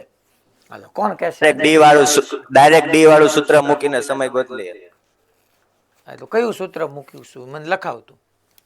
ડી બરાબર v0 t plus 1/2 square. Okay, પછી આમાં જે છે એ કઈ દિશામાં વાત થાય છે? એક્સમાં કે વાયમાં? વાય. હા, તો વાયની જગ્યાએ હું આમ લખી નાખું h બરાબર v0 yt plus half a y into t square. ચાલો, તો અહીંથી તે મૂક્યું એટલે આપણે સંજ્ઞા પ્રણાલી ત્યાં લઈ લઈએ. અહીંથી જ્યાંથી હું મુક્ત પતન કરું છું ત્યાંથી ઉપર તરફ પ્લસ, નીચે તરફ માઇનસ. હા બોલ, હવે એચ ની જગ્યાએ શું લખું હું? એચ ની જગ્યાએ જે ઊંચાઈ આપેલી છે કેટલી? તે પાછળથી ક્લિયર નથી દેખાતી છેલ્લી બેન્ચેથી. 65 છે, હાલ હું કહી દઉં બસ ને. આ તો 65 ઊંચાઈ લેવાની. એટલે 65 જ મૂકું ને? હા, ઓકે. Minus sir, minus. હું કામ માઇનસ? સંજ્ઞા પ્રણાલી આપણે નીચે તરફ માઇનસ લીધી ને એટલે. ઓકે, પછી વાયમાં પ્રારંભિક વેગ કેટલો છે? વાયમાં પ્રારંભિક વેગ અહીંયા મેં ગણ્યો છે 12 છે, 12 લખ્યું છે. આ તો -12. ઓકે, ટી ની જગ્યાએ? તેની જગ્યાએ આપણે ઉડ્ડયન સમય ગોતો એટલે ટી જ રાખવાનો, કેપિટલ ટી. સ્મોલ ટી રાખો તો હાલે કે ન હાલે? હાલે ને? પછી એવાય ની જગ્યાએ 10. હવે આનું આ 5 ગયું, સિમ્પ્લિફાઈ કરું તો શું લખાય? 5t² plus 12t plus 12 capital T minus 65 is equal to 0. બસ પૂરું, સાદુરૂપ આપું, ટી મળી જાય. હે ભાઈ રાજકોટ ગુરુકુળ, તો આપણને કુલ સમય મળ્યો કે બીજો કઈ સમય મળ્યો છે? શું કેવું તારું? આ કુલ સમય જ મળ્યો. હમણાં તમે ઓલું કીધું ને સ્થાનાંતર પ્રમાણે, એટલે એ પ્રમાણે છે. હા, કુલ સમય મળ્યો. Okay, very good. પાછું આમાં એવું છે, એવું આપણે પાછું આમ બીક નહીં લગાવવાની કે સાહેબ હારું આપણે પૂછશું ને તો એ સામું પૂછશે. મેં એને સમજાવ્યું, એને સમજાણું કે ન સમજાણું એ વેરીફાઈ કરવા માટે મેં પૂછ્યું છે. એટલે ચિંતા નહીં કરવાની. પછી ઘણા હું કે હારું સાહેબ અમને આપણે પૂછશું ને તો એ સામું પૂછશે. એટલે એ ભાવ નથી મારો. મારો ભાવ એવો હતો કે એને હવે એ વસ્તુ ક્લિયર થઈ કે ન થઈ. ઓકે, હાલો સમ સિટી જવું બકા. તો કે હવે સમ સિટી જવું અહીંયા પહોંચવાનો છે. એનો પાથ હું ફરીથી આમ ડ્રો કરું છું પાછો. અહીંયા પહોંચવાનો છે. અહીંયા પહોંચે ત્યારે એની પાસે એક્સ દિશામાં જે વેગ હોય તો અચળ જ રહી હોય, 20 મીટર પર સેકન્ડ અચળ જ રહી હોય. અને વાયમાં કંઈક ચેન્જ થયો હોય તો વાયમાં ચેન્જ થયો હોય, હવે જોવાનું, એ આપણને નથી ખબર. મને સમક્ષિતિ જવધી કીધીશ, પૂછી છે સમક્ષિતિ જવધી એટલે આ અંતર એક્સ દિશામાં જે કપાય આ અંતર, આ તો કે એક્સમાં વેગ કેટલો છે? આ રહ્યો, આ એક્સનો પ્રારંભિક વેગ. એ તો પ્રારંભિક છે, અરે ગમે ત્યારે અચળો જ હોય ને. તો એ તો 16 મીટર પર સેકન્ડ અને ગુણ્યા ત્યાં સુધી પહોંચવાનો સમય મૂકી દો, આવી જાય જવાબ. પૂરું કામ. બીજું મળી ગયું. ત્રીજું, બોલ જમીન સાથે અથડાય ત્યારે ઝડપ. ઝડપ એટલે વેગનું મૂલ્ય. આ બોલ જમીન સાથે અથડાય ત્યારે એની પાસે એક્સમાં વેગ છે ને વાયમાં વેગ છે. તો એક્સમાં કેમ લખાય? √vx² plus vy². મારે v ઝડપ જોતી છે તો એક્સમાં જોવા જાવ તો તમે એક્સમાં, ચાલો તો એક્સમાં પહેલા 20 પછી 20, અચ્છા સોરી 16, અહીંયા 20 નથી 16 છે, 20 તો ટોટલ છે. તો પહેલા 16 પછી 16 પછી 16, તો 16 નો વર્ગ તો આવવાનો જ તે. અને વાય દિશામાં શું થવાની? તો કે હા પહેલા વેગ વાયમાં પ્રારંભમાં છે, હા છે, અને પ્રવેગી તમારો જી તે વાયમાં જ છે. જો પ્રારંભિક વેગે નીચે ને જી નીચે, તો એ વેગને વાયમાં વધારશે કે ઘટાડશે? ડેફિનેટલી વધારશે. બે સમાન દિશામાં હોય તો વેગમાં વધારો થાય. અત્યાર સુધી હું મિનિમમમાં મિનિમમ 100 વાર બોલી ગયો છે કે વેગ અને પ્રવેગ બે સમાન દિશામાં તો વેગમાં વધારો થાય, બે વિરુદ્ધ દિશામાં તો વેગમાં ઘટાડો થાય. 100 વારે જેને ધ્યાનથી સાંભળી લીધું હોય તેને 100 વારે યાદ રહી ગયું હોય. તો વાય દિશા માટે હમણાં મેં કીધું હતું એમ અચળ પ્રવેગી ગતિનું સમીકરણ v = v0 + at. કઈ દિશા માટે? વાય. તો અહીંયા શું આવશે છોકરાઓ? વાય. અહીંયા શું આવશે? વાય. ઓકે, તો v0y. અચ્છા, સંજ્ઞા પ્રણાલી. હાલો બકા, સંજ્ઞા પ્રણાલી. અહીંથી ઉપર બધું પ્લસ, નીચે બધું માઇનસ. તો પ્રારંભિક વેગ તારો -12, એ વાય ની જગ્યાએ -10. અને સમય કયો લેવાનો? તો કે ઉડ્ડયન સમય. એ સાહેબ મને તો અહીંયા vy માઇનસ મળશે, અને મેં તને હમણાં સમજાવ્યું હતું કે vy માઇનસ મળવો બી જોઈએ. કેમ? કારણ કે અથડાઈશ ત્યારે એની પાસે વાય દિશામાં વેગ નીચે તરફ જ છે. by જે મળ્યો એનો સ્ક્વેર કરીને અહીંયા મૂકી દે, ઝડપ મળી જશે. પૂરું. તો ત્રીજો કેસ એટલા માટે મેં કરાવ્યો હતો કે આમાં કઈ નવું છે નહીં, જે ભણી ગયા જ છે, કઈ નવું નથી. હવે આપણે આ એક નેક્સ્ટ ક્વેશ્ચન કરીએ. જો હું તમને એક વાત સમજાવું છોકરો, અહીંથી હું આ નેક્સ્ટ જે ક્વેશ્ચન કરાવું છું અને હવે આની પછીના જે મારા લેક્ચર આવશે ને એ લેક્ચર હું જે રેગ્યુલર છે તો લઈશ જ તે, પણ હું અમુક લેક્ચર રેકોર્ડ કરીને મોકલવાનો છું. અને રેકોર્ડેડ લેક્ચર હું અહીંયા સેન્ટર એડમિનને કેવડાવી દઈશ, જે ક્લાસની અંદર સુપરવાઇઝર હાજર હશે અથવા ક્લાસ ટીચર હાજર હશે તો એ બી સાંભળી લે કે એ દરેક સ્ટુડન્ટ માટે નથી.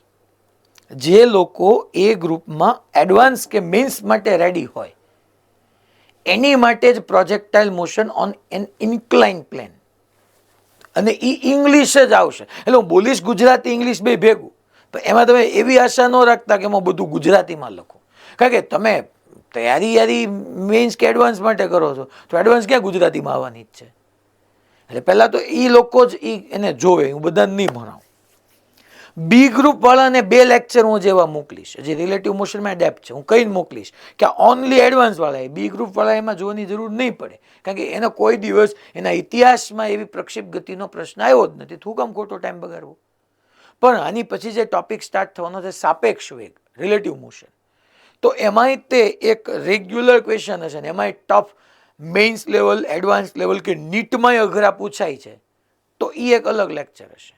કારણ કે હવે આપણું ચેપ્ટર પતી રહ્યું છે તો ત્યારે મારે જે મેઇન્સ એડવાન્સ માટે તમારી માટે કામનું હોય એ બધું મારે ડિસ્કસ કરવું પડે.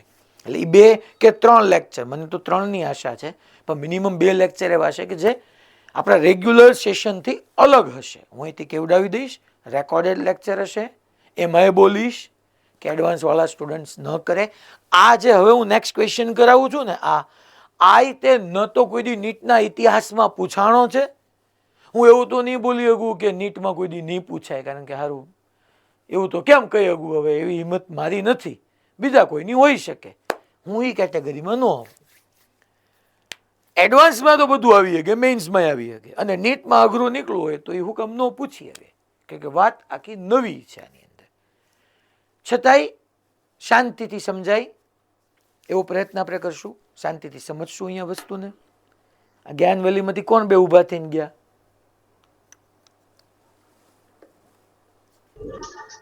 સર નેટવર્ક વહી ગયું છે એટલે સાહેબ બોલવા ધ્યાન છે. નેટવર્ક વ્યુ ગયું છે? હા, અનસ્ટેબલ છે નેટવર્ક.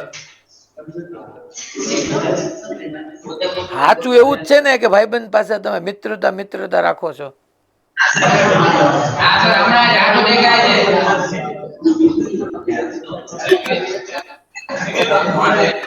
કાંઈ વાંધો નહીં. મોરબી કેમ ગયો? મોરબી પ્રિન્સ કેમ ગયો? પ્રિન્સ કે પ્રીત કેમ ગયો ભાઈ? પછી ઓલો જયલો કેમ ગયો? પછી જયમીશ કેમ ગયો? પછી ઓલા માતાજી કેમ ગયા આપણા? યશવીબેન હતા, એ કયા હતા? ઋત્વિક સર, મને નામ ભૂલાઈ ગયો પાછા, તમે મને યાદ દેવરાવતા રહેવાના છે. યસ, ઓકે, એ બેને તો હાથ ઊંચો કરી દીધો. ડન, ચાલો. હવે આ ક્વેશ્ચનમાં હું તમને કહું છું કે યુટ્યુબમાં તમને અવેલેબલ જ હશે મારો વિડીયો, બરાબર છે? એમાં હવે ધીમે ધીમે આપણે ડિસ્કશન એ બધા સ્ટાર્ટ કરશું, અને આની અંદર ત્યાં તમે જોઈ શકો હું અત્યારે અહીંયા સમજાવું છું, પણ પછી તે કદાચ ન ખબર પડે, ખબર ન પડે એવું કાંઈ નથી, કાંઈ રોકેટ સાયન્સ નથી. મારી દ્રષ્ટિએ તો છેલ્લા 2 કરાવે ને એની કરતાં સરળ પ્રશ્ન છે, પણ છતાંય તમને એવું લાગતું હોય જવા દેવાની છૂટ. હું એડવાન્સ ને મેઇન્સના વિડીયો શૂટ કરીશ ને પછી પૂછીશ, તમને એમ લાગે કે ઓ સાહેબ આ બધું બહુ અઘરું છે, આવું અઘરું આપણે નથી કરવું એડવાન્સ લેવલનું, તો એડવાન્સની અંદર પછી એ રીતના લેવલને લિમિટ કરીશ. તમે કહો એમ કહે કે તમને એમ લાગતો કે આવું હોય કાંઈ, કારણ કે હવે સાચી તમને ખબર પડશે તો આપણે નહીં જઈએ એ લેવલ સુધી. મને તો કાંઈ પ્રશ્ન નથી, મારે તો સારું ફટાફટ પતી જાય. આવું ન કરાવું તો હું ફેર પડવાનું, કોને ખબર પડવાની? તમે કોઈ ભણીને બેઠા છે? કોઈ ભણીને નથી બેઠા. મારે શાંતિ કે એવા એક્સ્ટ્રા રેકોર્ડ કરવાના કાંઈ મને કાંઈ અલગથી અહીંયા ટાઈમ મારે કાઢવો પડે, મને મળતો ન હોય. પણ જે કરવું, જે કામ આપણે કરીએ છીએ એ સારું કરીએ. જેમ કે હું કાઉન્સેલિંગ કર્યું તો મને ઘણા બધાનું ખબર પડ્યું, ઘણા બધા ફિઝિક્સ માટે ઇવન જેઈના પીવાય કેવી કરે છે, હવે બી ગ્રુપવાળા હોય, એ ગ્રુપવાળા હોય, તો એ કરી રહ્યા છે, એનો કોન્ફિડન્સ વધી રહ્યો છે. તો એ સારી વાત છે ને, કે બીજા સબ્જેક્ટમાં તમે માની લો કોઈ જગ્યાએ બીતા હો તો તમે આમાં બેસ્ટ રીતે કરી શકો, તો એ એક પ્લસ પોઈન્ટ થયો ને મારી માટે તો એટલીસ્ટ. તો આપણે એવો એફર્ટ આપીએ છીએ અને આ ક્વેશ્ચન હું સ્ટાર્ટ કરું છું. ચાલો હવે આપણે આને રીડ કરીએ. ક્વેશ્ચન શું કહેવા માંગે છેલ્લે હું રાખીશ, તમે લખવું હોય તો લખી શકો છો, એમાં કોઈ ઇશ્યુ નહીં આવે. મસ્ત ક્વેશ્ચન હો, મસ્ત. પ્રક્ષેપ ગતિને તમને આમ મસ્ત રીતે ઢંઢોળીને મૂકી દેવો, એમ વિચારવા માટે તમને એક વખત મજબૂર કરી દેવો. જો આ એક બોલ છે, એને મેં યુ જેટલા પ્રારંભિક વેગથી એક્સ અક્ષ સાથે થીટા જેટલા કોણે ફેંક્યો અને આ એનો ગતિપથ પરવલયાકાર થયો. સમય અહીંયા મેં તમને પ્રશ્ન લખ્યા છે કે ભાઈ કેપિટલ ટી એટલે કે ઉડ્ડયન સમય, મહત્તમ ઊંચાઈ, અવધિ, અને ચોથું મહત્તમ અવધિ મળે તે માટેનો કોણ મેળવો. આ બહુ એક સરસ ક્વેશ્ચન છે કે થીટા કોણે ફેંક્યો તો મહત્તમ અવધિ મળે કે ટૂંકમાં આઘામ આગું જાય તો કોણ મેળવો. હું સાહેબ મસ્તી કરો, 45 ડિગ્રીના કોણે ફેંકી દો, તમારી વાત સાચી, પણ હવે એક લાઈન હું રીડ કરું છું, ત્યાંથી આખી વાત બદલાઈ જાય. અને રીડ ઈ છે, એ લાઈન ઈ છે સોરી, કે હવાને લીધે એક્સ દિશામાં અચળ બળ F બરાબર mg/√3 લાગે છે. અત્યાર સુધી મેં જે દિવસે પ્રક્ષેપ ગતિ શરૂ કરી એમાં યાદ કરો, મેં પહેલા જ દિવસે એવું કીધું હતું શરૂ કર્યું ને ત્યારે કે આપણે એક્સ દિશામાં હવા ફૂંકાતી નથી. હવે એક્સ દિશામાં હવા ફૂંકાય છે અને એને કારણે બળે લાગે છે. હવે બળ જનરલી બદલાતું એવું લાગે, મેં અચળ બળ કીધું પ્રોબ્લેમને સરળ રાખવા માટે. સાહેબ બદલાતું હોય એવું બળ લાગતું હોય તો એ પછી ક્યારેક આપણે એડવાન્સની અંદર સ્પેસિફાય હું કરી દઈશ કે તો હું કરવું હોય, કે એવું બીજું એવું એડવાન્સમાં આવવાની શક્યતા નથી. આ તો ખાલી આપણે સમજીએ છીએ તો હું કરવું એમ. અહીંયા તો અચળ બળ છે.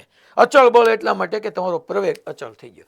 તરત અચળ બળ હોય તો એક્સ દિશામાં હું લખી નાખું કે F બરાબર ma, આ ma x, આ જે છે એ છોકરાઓ mg/√3 બરાબર m into ax, mm cancel, તો x દિશામાં તમારી પાસે અચળ પ્રવેગ આવી ગયો g/√3.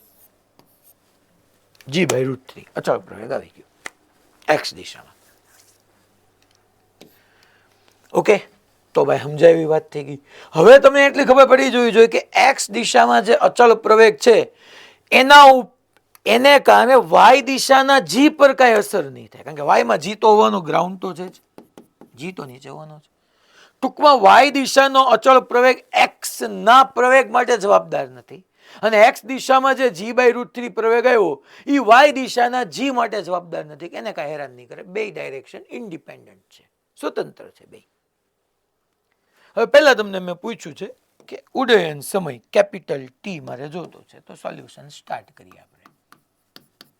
પહેલા મારે છોકરાઓ કેપિટલ ટી જોતું છે, તો તમને યાદ કરો આના માટે તમને બેઝિક આવડવું જોઈએ છોકરાઓ. બેઝિકનો ખૂબ રોલ છે, એટલા માટે મેં પહેલા તમને એમ કીધું કે તમને છતાંય ન ખબર પડે જવા દેજો એમ. બેઝિક જેને આવડ્યું હશે, જેને પહેલા લેક્ચરથી બધું યાદ હશે ને કાંઈ વાંધો નહીં આવે, કે ઉડ્ડયન સમય માટે હું છોકરાઓ વાય અક્ષને ધ્યાનમાં લેતો હતો. યાદ કરો તમે કે જ્યાંથી મેં ફેંક્યો એના યામ હું 0,0 કહું, અહીંયા ભટકાય તો એના યામ, આને આપણે અવધિ કહી દેતા હતા, યાદ કરો છોકરાઓ, રેન્જ, અને r,0 કહેતા હતા. તો છોકરાઓ વાય દિશામાં વાયયામ 0 હતો એટલે મેં વાયયામ 0 કરીને પછી ઉડ્ડયન સમય. છતાંય હું તમને અહીંયા પાછું સમજાવું તો ખરી જ છું કે છોકરા ઉડ્ડયન સમય માટે આપણે વાય દિશા લેતા હતા. હું કામ વાય દિશા લેતા હતા? કારણ કે ઉડ્ડયન સમય એટલે એ સમય કે જે સમય સુધી બોલ હવામાં રહે છે, અને બોલ હવામાં જે સમય રહે છે એમાં પહેલાંય વાયયામ 0 હતો અને પછી વાયયામ 0 જ રહે છે. તો વાય દિશા માટે હું સમીકરણ ન લખી શકું. વાય બરાબર v0y ઇન્ટુ કેપિટલ ટી કીધું, કારણ કે ટોટલી સમય જોતો કે જે સમય સુધી હવામાં રહે, માઇનસ હાફ GT², ટી નહીં છોકરાઓ, કેપિટલ T². ચલો વાય આમ તો 0 v0y છોકરાઓ, તો આ જે છે એને હું u cos θ કહી દઉં મારા વાલાઓ, અને આને u sin θ કહી દઉં. u sin θ એ તમારી માટે ખરેખર વાય દિશાનો પ્રારંભિક વેગ છે. તો છોકરાઓ અહીંયા હું લખી નાખું v0 sin θ, sorry u sin θ, u અને v0 માં સમજી લેજો તમે, into capital T minus half g capital T². અચ્છા, એક વાર ટી છોકરાઓ કોમન લઈ લો, 0 ના છેદમાં જવા દો, 0 થઈ ગયું. તો હવે શું આવ્યું? તો હવે થયું છોકરાઓ કે 0 is equal to u sin θ minus g capital T/2. છોકરાઓ તમે આમાંથી કેપિટલ ટીને કરતા બનાવો તો 2u sin થીટા અપોન જી.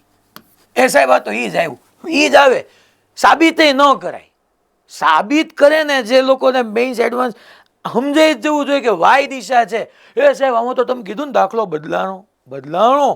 એક્સ દિશામાં આપણે અત્યાર સુધી ક્યારેય બળ નહોતું લીધું, અહીંયા એક્સ દિશાનું બળ આવ્યું. પણ તમને એટલી ખબર પડવી જોઈએ ને કે સમય માટે તો હું વાય દિશા લઉં છું, અને એક્સ દિશાનું બળ, એક્સ દિશાનો પ્રવેગ વાય દિશા ઉપર ક્યાંય અસર ન કરે. તો જેટલા મારા સમીકરણો વાય દિશા ઉપર આધારિત હતા એ બધા એ જ રહેશે, એમાં કાંઈ ફેર નહીં પડે. અચ્છા, હું તમને મહત્તમ ઊંચાઈ પૂછું, એ જ આવશે v0² sin² θ upon 2g. કારણ કે એ મહત્તમ ઊંચાઈ વાય દિશામાં છે. એક્સ દિશામાં અચળ બળ આવવાથી વાય દિશા ઉપર ફેર ન પડે ને. એ તો મેં તમને ગેલેલિયોના સ્ટેટમેન્ટમાં સમજાવ્યું હતું. તેમાં કાંઈ ફેર ન પડે. આ તો મેં ગાંડા કાઢ્યા એક પ્રકારે. હા, વાંચો કહું ને તમને, આવું કરાય જ નહીં. સીધો આન્સર તમારો આવવો જોઈએ. ઓકે, ઈ સમજાણું. એટલે પહેલો જવાબ છતાંય તમારી સામે મેં ગણ નાખ્યો. સેવામાં એક્સ દિશા ધ્યાનમાં ન જ આવે ને, વાય દિશા લખ્યું છે. બીજું મહત્તમ ઊંચાઈ. તો મહત્તમ ઊંચાઈ માટે દોસ્ત યાદ કર, અહીંયા વેગ તારો પ્રારંભિક વેગ આ છે. મેં તને સમજાવ્યું હતું કે તું અહીંયા પહોંચ ને ત્યારે તારો એક્સ દિશાનો વેગ ઈ જ રહે. કેટલો? You cos theta. પણ વાય દિશામાં દોસ્ત તારો વેગ 0 થઈ જાય, કારણ કે મહત્તમ ઊંચાઈ પહોંચતો જાય તો વાયનો વેગ ઘટતો જાય. મહત્તમ ઊંચાઈ વાય દિશાનો વેગ 0 થઈ જાય. યાદ કર. તો એ જ ફંડા હું યુઝ કરું.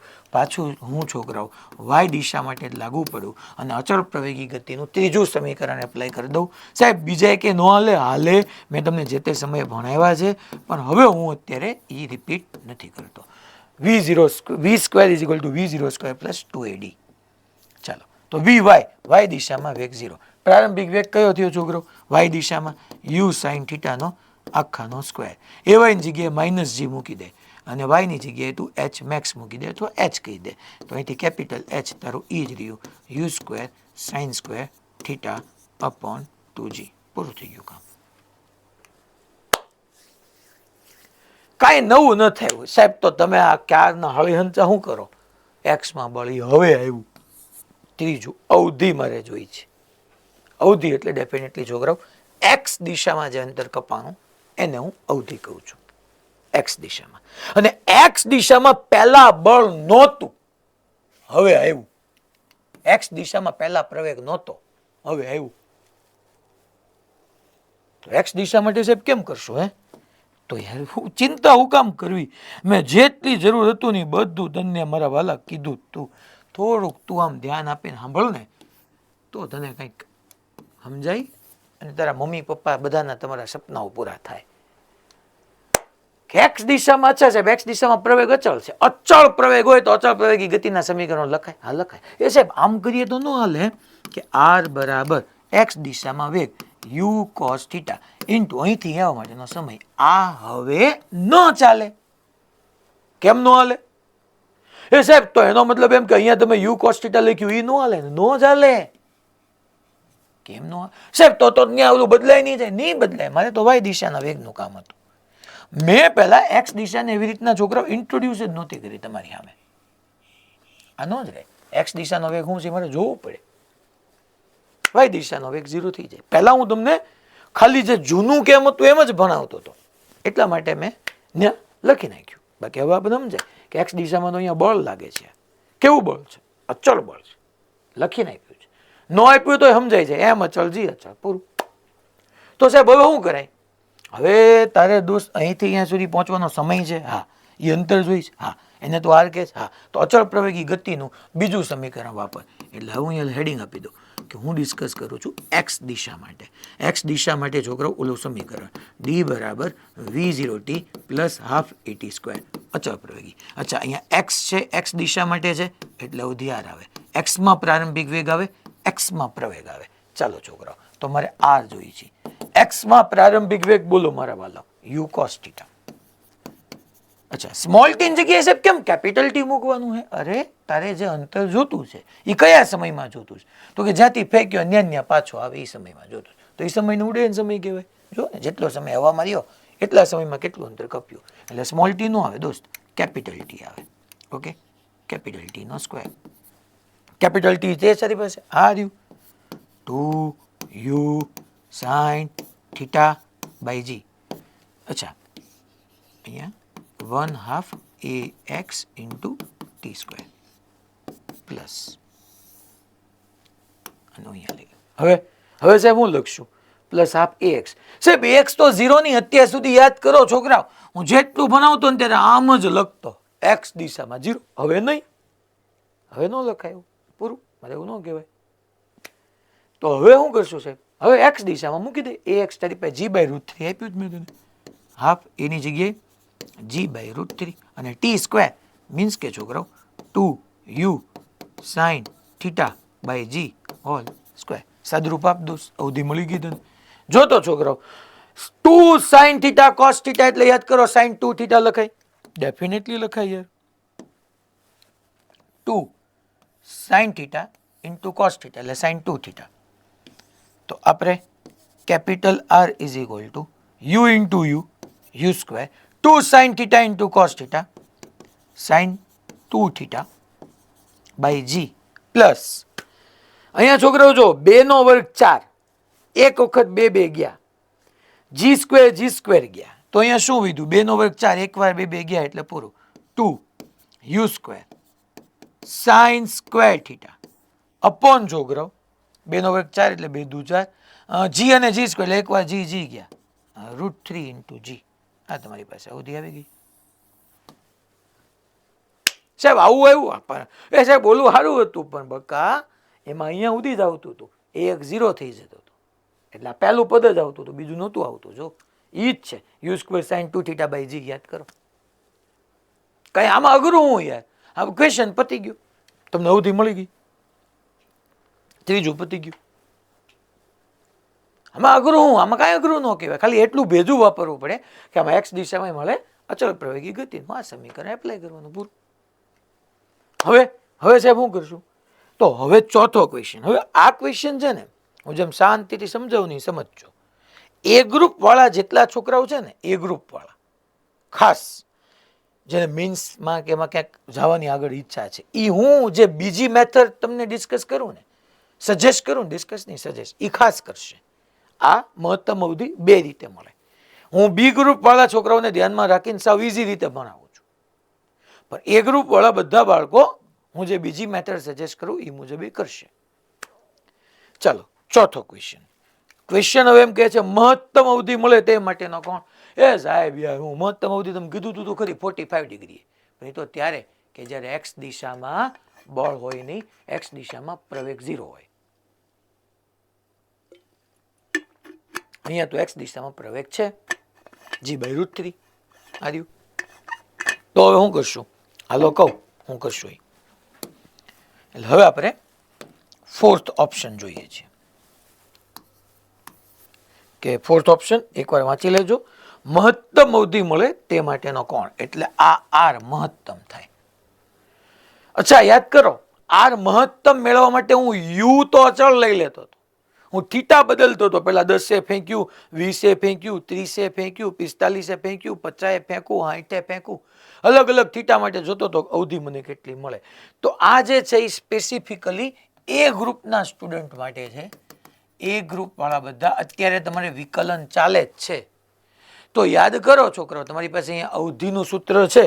અવધિનું સૂત્ર આવ્યું u² sin 2θ/g plus 2u² sin θ/√3. તમે ભણી ગયા કે જ્યારે કોઈ પણ ભૌતિક રાશિ મહત્તમ થાય તેનું વિકલન 0 થાય. તો છોકરાઓ એ ગ્રુપ વાળા બધા dr/dθ બરાબર 0 કરશે અને આખે આખું આ અવધિનું થીટાની રિસ્પેક્ટમાં વિકલન કરશે. સાહેબ આન્સર કેટલો આવે, શું આવવો જોઈએ, હમણાં હું એક રીતે ગણાવું છું, તમને સમજાઈ જશે કે આન્સર એટલો આવવો જોઈએ, એ ચિંતા ન કરતા. તો એક તો બેઝિક વાત છે છોકરાઓ કે આ એ ગ્રુપ માટે જ છે ખાલી, કે જ્યારે બી કોઈ પણ ભૌતિક રાશિ મહત્તમ થાય તેનું વિકલન 0 થાય. સાહેબ વિકલન કેમ થીટાની રિસ્પેક્ટમાં કર્યું, કારણ કે અલગ અલગ થીટા માટે મને અવધિ મહત્તમ લેવાની હતી. હવે બીજું આ જનરલ બધા માટે, એમાં બી ગ્રુપ વાળાને કઈ વાંધો નહીં આવે, એ ગ્રુપ વાળાને કઈ વાંધો નહીં આવે. ચાલો આપણું મોશન આવી રીતનું કંઈક હતું છોકરો કે આ તમારી એક્સ એક્સિસ હતી, આ વાય એક્સિસ હતી, અહીંથી તમે જે બોલ છે એને અહીંથી આવી રીતના પ્રક્ષિપ્ત કરો છો, આમ પ્રક્ષિપ્ત કરો છો.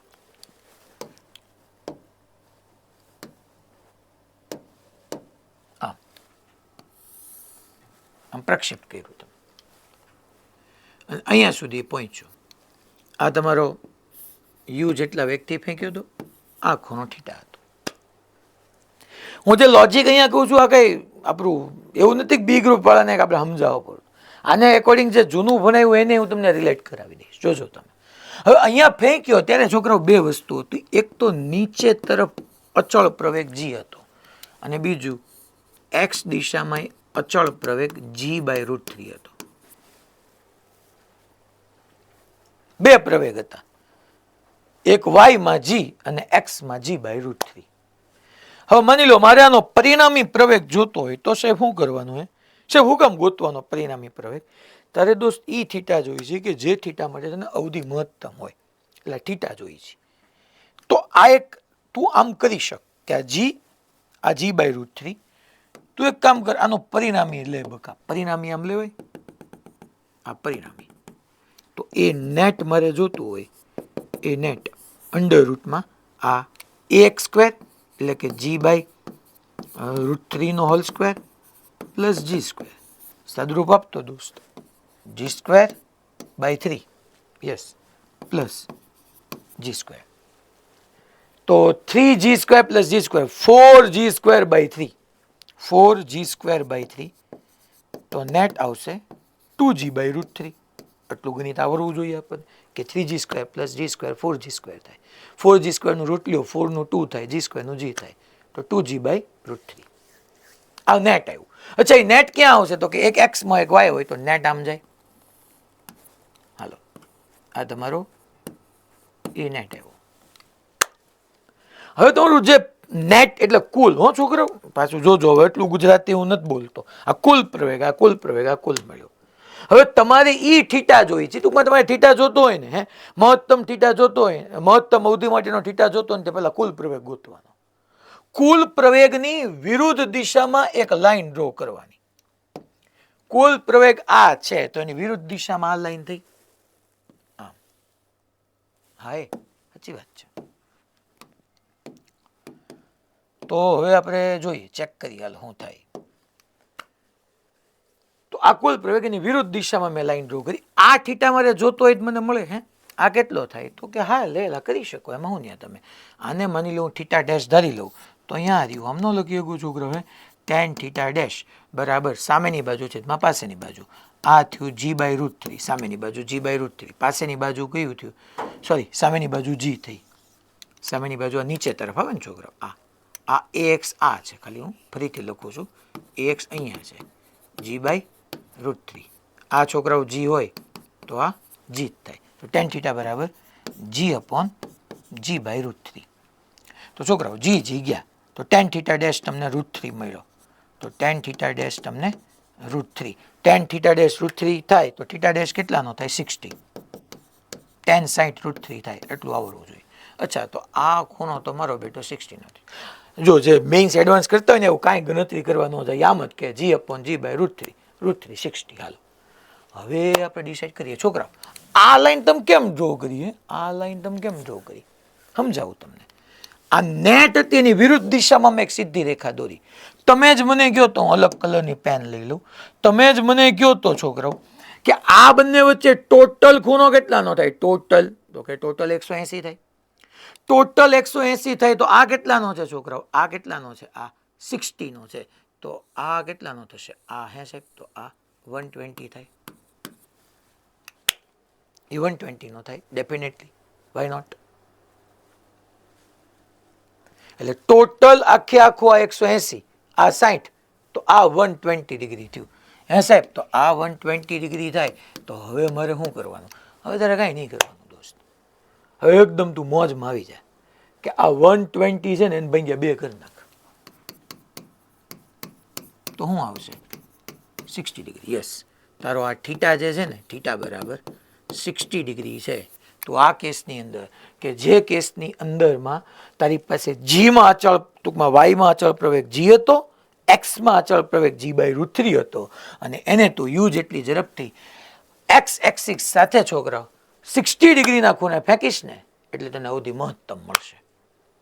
અને બીજી વાત, જેટલા છોકરાઓ એ ગ્રુપમાં છે, તમે dr/d થીટા જે તમને અવધિ મળી, કારણ કે અવધિ હું આ એટલા માટે આનું વિકલન નથી કરાવતો, કારણ કે આની અંદર સાઇન 2 થીટામાં 2 સાઇન થીટા કોસ થીટાનું થશે, સાઇન સ્ક્વેર થીટાનું બી થશે.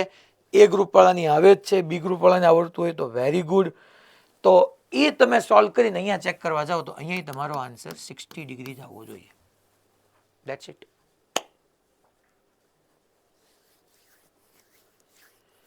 ટૂંકમાં ટોટલ 60 આવ્યો તો બાકીનો 120 રહ્યો. 120 ડિવાઈડ બાય 2 કરી નાખવાનું. હે સાહેબ, આવું ઓલવેઝ થાય? તમને સમજાવું, યાદ કરાવું. જો તમને હું થોડું એક્સ્ટ્રા યાદ કરાવું.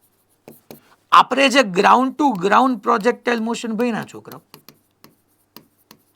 આપણે યાદ કરો, જે ગ્રાઉન્ડ ટુ ગ્રાઉન્ડ પ્રોજેક્ટાઇલ મોશન ભણ્યા ને, આ એક્સ અને આ વાય, આ ગ્રાઉન્ડ ટુ ગ્રાઉન્ડ પ્રોજેક્ટાઇલ મોશન ભણ્યા તો શું થયું હતું યાદ કરો તમે. મેં આમ કીધું હતું, આમ આપણે હતું ગ્રાઉન્ડ ટુ ગ્રાઉન્ડ. આમાં છોકરાઓ જી એક જ હતું. એક્સ દિશામાં હું પ્રવેગ લેતો જ નથી. પૂરું થઈ ગયું. એક્સ દિશામાં પ્રવેગ લેતો. જો સમજાવી દઉં. હવે તમને આ બધામાં આમાં તો ખબર જ છે, જી નીચે જ હતો. અહીંયા એક જી હતો ને એક જી બાય √3 આવ્યો, ત્યાં તો એક જી જ હતો. તો આજ મારો નેટ નો થયો મારા વાલો. હા એ સાહેબ સાચી વાત છે, આજ નેટ થયો, આજ પરિણામી થયો. પછી તમે અહીંયા પરિણામી દોરીને શું કીધું તો કે એક લાઈન ડ્રો કરવાની કીધી એની વિરુદ્ધ દિશામાં. તો આ રહ્યું, હું પાછો એક લાઈન ડ્રો કરું, વિરુદ્ધ દિશામાં આવી લાઈન ડ્રો કરી નાખું. હા એ સાહેબ આ લાઈન ડ્રો થઈ ગઈ. કદાચ તમને દેખાતી નથી લાઈન, તું અલગ કલરથી ડ્રો કરું, ટૂંકમાં કલર અહીંયા લઈ લો કે હા આવી એક લાઈન ડ્રો કરી. હાલો થઈ ગઈ લાઈન ડ્રો. અચ્છા, બે વચ્ચેનો કુલ ખૂણો, તો કે કુલ ખૂણો કોક કે સાહેબ 90 સોરી 180 થાય. 180 થાય એમાં આ કેટલાનો થાય? આ તો કે 90 થાય. જે અહીંયા 60 થતો હતો ટોટલ 180, એમાં આ 60 હતો. એમ અહીંયા તે ટોટલ છોકરાઓ આ 180 જ થાય. એમાં એક્સ અક્ષ અને જી વચ્ચે 90 થાય. તો બાકી કેટલાનો રહ્યો? બાકી કેટલાનો રહ્યો? બાકી તો કે બાકી 90 નો રહ્યો. અને 90 ભાગ્યા 2 કરો, યાદ કરો છોકરાઓ 45 ડિગ્રી. અહીંયા તમને રેન્જ મહત્તમ જ મળતી હતી, યાદ કરો. મેં એ જ અહીંયા કર્યું ને કે પહેલા આ જી અને જી બાય √3 નેટ ગોત્યો. નેટ તમને મળી ગયો. નેટની વિરુદ્ધ દિશામાં એક લાઈન ડ્રો કરી, નેટની વિરુદ્ધ દિશામાં એક લાઈન ડ્રો કરી. ટોટલ બે વચ્ચે 180. આ તમારો નેટ અને એક્સ એક્સિસ વચ્ચેનો ખૂણો આ રહ્યો 60. આ નેટ અને એક્સ એક્સિસ વચ્ચે 60. તો ટોટલ 180 માંથી 60 ગયા એટલે 120 રહ્યા. 120 ભાગ્યા 2 કર્યું તો 60 આવ્યું. સેમ વસ્તુ લોજિક અહીંયા હતું કે અહીંયા તમારી પાસે નેટ નીચે તરફ જ હતું. નેટ નીચે તરફ હતું, એની ઉપરની દિશામાં એક લાઈન ડ્રો કરી. એ બે વચ્ચેનો ખૂણો 180 થયો. એ 180 થયો. તમારા નેટનો એક્સ એક્સિસ સાથે 90 રહ્યો, તો એક્સ એક્સિસ નો ઉપરની લાઈન સાથે 90 રહે તો 90 ભાગ્યા 2 કરો 45. સો 45 માટે મેક્સિમમ વૃદ્ધિ મળતી હતી. હા મળી હતી, યાદ કરો. તો ધેટ મીન્સ કે જે લોજિક થી હું 60 ડિગ્રી લાવ્યો, અચ્છા આની પાછળનું કારણ શું હશે સાહેબ? હવે એ એક આખો અલગ વસ્તુ છે, એની માટે બીજી ઘણી બધી ડિટેલ મારે તમને આપવી પડે. બટ તમે આ મેં પ્રૂવ કર્યું કે આપણે જે કર્યું એ મુજબ તમે ડાયરેક્ટલી એ ખૂણો મેળવી શકો કે જે ખૂણા માટે તમને અવધિ મહત્તમ મળે. અને છતાંય સાહેબ આવું અમને ન હુજ્યું તો મેં કીધું ને કે આમ હુજે, છતાંય ન હુજ્યું તો મેથ્સ વાળાને એટલું તો આવડે જ તે કે કોઈ પણ ભૌતિક રાશિ મહત્તમ થાય તેનું વિકલન 0 કરી નાખો. એ તો એ બી ગ્રુપ વાળાને આવડે, બધાને આવડે. વિકલન કરીને 0 કરી નાખો, થીટા મળી જશે ને. આ તો જનરલ મેથડ છે, આ એક એક્સ્ટ્રા એડિશનલ મેથડ હતી. એટલે ખબર પડી ભાઈ બધાને? પાક્કું મેં હું કીધું છતાંય તરસાલી વડોદરા. ઓકે,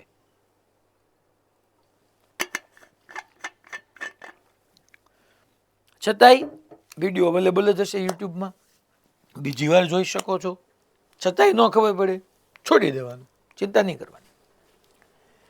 હવે એક નાની એવી નોટ હું એડ કરાવું છું. આ ક્યાંક તમે છે? હા ભાઈ, ફરીથી સમજાવવાનું, સમજાણું કયું? એ નેટ વાળું ખૂણો પછી શોધ્યો ને ત્યારે. કયો ખૂણો શોધ્યો? આ 60 કેમ આવ્યો એમ? હા. આ 60 કેમ આવ્યો આ ખબર પડી? આ કેમ આવ્યો? ના, આ 60 કેમ આવ્યું ન ખબર પડી? ત્યાં ઓલો એ નેટ થી જ નથી સમજાણું. આ એ નેટ કેમ આવ્યું સમજો? આ સમજાણું? એ કેમ આવ્યું એ મને કહેતો હાલતો હતો. એ નેટ માટે કેમ લખ્યું? આ કઈ દિશામાં આમ કેમ ગયું? બી ગ્રુપ, એ ગ્રુપ, કયું ગ્રુપ છે? એ એટલે બકા તો તને તો આવડવું જોઈએ ને કે આ હોય તો એ એક્સનો વર્ગ વત્તા એ વાયનો વર્ગ, આ જી બાય √3 સ્ક્વેર અને આ જી સ્ક્વેર આવી ગયું. પછી આ જો ને બકા અહીંયા મહેનત લઈ ગયું કે આ ટેન થીટા બરાબર ન થાય દોસ્ત, સામેની બાજુ છેદમાં પાસેની બાજુ, આવું આવે કે ન આવે તારે એક ગ્રુપમાં હે કહેતો? હા, તો આ નીચે તરફ બકા આ જી થઈ ગયું, પછી પાસેની બાજુ તારી જી બાય √3 થઈ ગઈ, તો જી જી કેન્સલ, તો ટેન થીટા ડેશ √3 આ 60 ડિગ્રી થીટા ડેશ છે. બોલ આ એટલી ખબર પડી? હા. પછી એની વિરુદ્ધમાં મેં આવી લાઈન ડ્રો કરવાની કીધી એક, આ ક્યાંથી આવી? આ એક આપણે યાદ રાખવાનું છે કે ભાઈ મારે ખોટું વિકલન ન કરવું હોય તો આવું કરી શકું. મને કહેતો આ લાઈન અને તારો પરિણામી પ્રવેગ આ બે વચ્ચેનો ખૂણો કેટલાનો થાય? આ બે વચ્ચેનો ખૂણો 180 નો. હા, એમાંથી આ કેટલાનો છે? ઈ 60 નો. તો હવે x આ x અક્ષ અને લાઈન વચ્ચે કેટલાનો થાય? આ લાઈન અને x અક્ષ વચ્ચે હવે કેટલાનો થાય? 120 નો. એને ભાગ્યા 2 કરી નાખવાનું. હવે 3 નહીં કરવાનું, 2 જ કરવાનું. ઈ હુકામ મેં કીધું એમ ઈ લોજિકમાં તમારે એના માટે ઘણું બધું પ્રૂફ આપવું પડે, એનો ટાઈમ નથી, એટલે બેટર મેટર છે dr/d θ = 0 કરો. અચ્છા, આ મેં કર્યું એનાથી જવાબ સાચો જ આવ્યો એ કેમ ખબર પડી? એની માટે આ વાત. હાલ ફરીથી તું મને કે આ તો આપણું આમાં x દિશામાં બળ છે કે નથી જોતો તું? ના. હા, તો ખાલી એક જ પ્રવેગ આવ્યો, તારો પરિણામી પ્રવેગ ક્યાં ગયો? જોતો પરિણામી પ્રવેગ નીચેની બાજુ હા, પછી એની વિરુદ્ધમાં શું દોરવાની? એક લાઈન હા, y અક્ષ ઉપર. આ તો y અક્ષ ઉપર, અહીંયા આમ વિરુદ્ધ, અહીંયા y. આ y અક્ષ અને આ g આ બે વચ્ચેનો ટોટલ આખો ખૂણો 180 થાય. હા. તો આ y અક્ષ અને x અક્ષ વચ્ચેનો 90 થાય. તો હવે આ x અક્ષ ને તારી લાઈન વચ્ચે, જે અહીંયા તારી x અક્ષ અને લાઈન વચ્ચે 120 થતો તો જોતો, એનું અડધું 60 આવ્યું હતું. તો અહીંયા તારી x અક્ષ અને આ લાઈન વચ્ચે કેટલાનો થાય? x અક્ષ અને લાઈન વચ્ચે 90 નો. 90 નું અડધું કરતો 45. તો આપણે ભણ્યા હતા કે જ્યારે સમક્ષિતિજ દિશામાં પ્રવેગ ન હોય ત્યારે θ બરાબર 45 ડિગ્રી માટે અવધિ મહત્તમ મળતી હતી, એવું ભણ્યા હતા. હા. તો આપણે જે વિચાર્યું એ કરેક્ટ. ખબર પડી ગઈ? હા. પાક્કો? હા. ઓકે, સારું. હવે એક ઇમ્પોર્ટન્ટ નોટ પ્રક્ષેપ ગતિ માટેની ઉમેરવાની છે. ચાલો આપણે અહીંયા લખી નાખીએ કે આ ઇમ્પોર્ટન્ટ નોટ, અગત્યની નોંધ, અગત્યનો પ્રશ્ન નહીં, એવું 11-12 સાયન્સમાં ન આવે. જો પહેલા કન્ડિશન લખી નાખું કે કન્ડિશન એ છે છોકરાઓ, શરત એ છે કે તમારો પ્રવેગ છે ને, પ્રવેગ હે એ અચળ હોવો જોઈએ. પ્રવેગ એ જે છે ને એ અચળ હોવો જોઈએ. હવે પહેલું નોંધમાં પહેલો મુદ્દો કે ભાઈ કોઈ કણ છે ને, નીચે લખું છું આમ, કોઈ કણ છે ને એનો વેગ એક્સમાં હોય અને પ્રવેગ એ એક્સમાં હોય, મીન્સ કે θ0 હોય. કોની વચ્ચેનો ખૂણો? વેગ અને પ્રવેગ વચ્ચેનો. તો તમને ખબર જ છે કે આ કેસની અંદર વેગના મૂલ્યમાં વધારો થાય. આ θ બરાબર 0 માટે થયું. θ બરાબર 0. માની લો કોઈ પદાર્થનો વેગ જમણી બાજુ હોય, પ્રવેગ વિરુદ્ધ તરફ હોય, જેમ કે તમે બ્રેક મારો ત્યારે બે વચ્ચેનો θ 180 ડિગ્રી હોય. આમાં વેગના મૂલ્યમાં ઘટાડો થાય. તો કોન્સેપ્ટ નોટ ઈ છે કે ભાઈ જો θ 0 અથવા 180 ડિગ્રી હોય તો કણનો ગતિપથ સુરેખા થાય. કણ સુરેખ લાઈન પર, સુરેખા પર ગતિ કરે, સુરેખા થાય. અને બીજી વાત કે જો θ does not equal to 0 or 180 હોય, જો θ નું મૂલ્ય 0 અથવા 180 ડિગ્રી સિવાય કયો થીટા, પાછો ઘણાની જ ન ખબર. થીટા કોની? વેગ અને પ્રવેગ વચ્ચેનો થીટા. લખવું એટલે લખજો, કારણ કે એવું પાછું ન અહીંયા આમ સમજાવવું જોઈએ ને કે સાહેબ થીટા 180 લખ્યો, વેગ અને પ્રવેગ વચ્ચેની વાત કરે છે. કારણ કે સ્પષ્ટતા કરવાની પણ એક લિમિટ હોય. એટલે થીટા કયો તમને ન સમજાતું હોય તો લખી નાખો. થીટા કયો તો કે વેગ અને પ્રવેગ વચ્ચેનો. જો થીટા 0 ન હોય ને 180 ન હોય, ટૂંકમાં 0 ન હોય ને 180 ન હોય, જો theta does not equal to 0 or 180 હોય તો કણનો ગતિપથ પરવલયાકાર થશે. ગતિપથ હંમેશા પરવલયાકાર થશે. સાહેબ યાદ કરાવો ને, સમજાવો ને. આ બકા વાય એક્સિસ, આ બકા એક્સ એક્સિસ. અહીંથી તે આમ ફેંક્યો, આમ પ્રક્ષેપ ગતિ કરાવી, અહીંથી તે આમ થ્રો કર્યો, આમ પ્રક્ષેપ ગતિ થઈ. આ યુ યાદ કર બેટા, આ વી પ્રારંભિક હોય ગમે હોય. જી તો નીચે જ હતો, બે વચ્ચેનો ખૂણો જોતો, 0 તો નથી જ, 180 નથી જ, એટલે પરવલય હોય. મેં એવું લખાયું હતું કે આ 90 હતું અને આ થીટા હતું, તો 90 પ્લસ થીટા મેં લખાયું હતું. પણ આવું હંમેશા, હા સાહેબ તમે લખ્યું છે હંમેશા, પણ ક્યારે કન્ડિશન છે જોજો, પ્રવેગ અચળ હોવો જોઈએ. ટૂંકમાં પ્રવેગ અચળ હોય ને, અચળ પ્રવેગ હોય ને, એટલે ગતિપથ બે જ પ્રકારના આવી શકે. કાં તો સુરેખા આવશે ને કાં તો પરવલય આવશે. આપણું ચેપ્ટર અહીંયા પૂરું થાય. તમે યાદ કરો, અત્યાર સુધીમાં તમે બે જ પદ ભણ્યા છો. કાં તો એક મુક્ત પતન હોય તો સુરેખા હોય, કાં સીધી સુરેખા હોય, અને કાં પરવલય હોય. કન્ડિશન સમજો, અહીંયા હંમેશા લખ્યું છે, પણ આગળ મેં એક કન્ડિશન જોડી છે કે પ્રવેગ અચળ હોય તો, ટૂંકમાં થીટા 0 કે 180 તો હંમેશા એનો ગતિપથ સુરેખા, અને એ સિવાયનો ગમે એ ખૂણો હોય અને પ્રવેગ અચળ હોય તો પરવલય જ હોય. રેડી બધાને આટલું ભાઈ? અહીંયા પ્રક્ષિપ્ત ગતિ પૂરી થઈ ગઈ. ચેપ્ટર ઓલમોસ્ટ આપણું પૂરું થઈ ગયું. અહીંથી આગળ જે પ્રક્ષિપ્ત ગતિ છે એની જરૂર જેટલા સ્ટુડન્ટને હશે એ મેં લાસ્ટમાં કીધું એના સુધી વિડીયો હું પહોંચાડાવી દઈશ. ઓકે, ચાલો.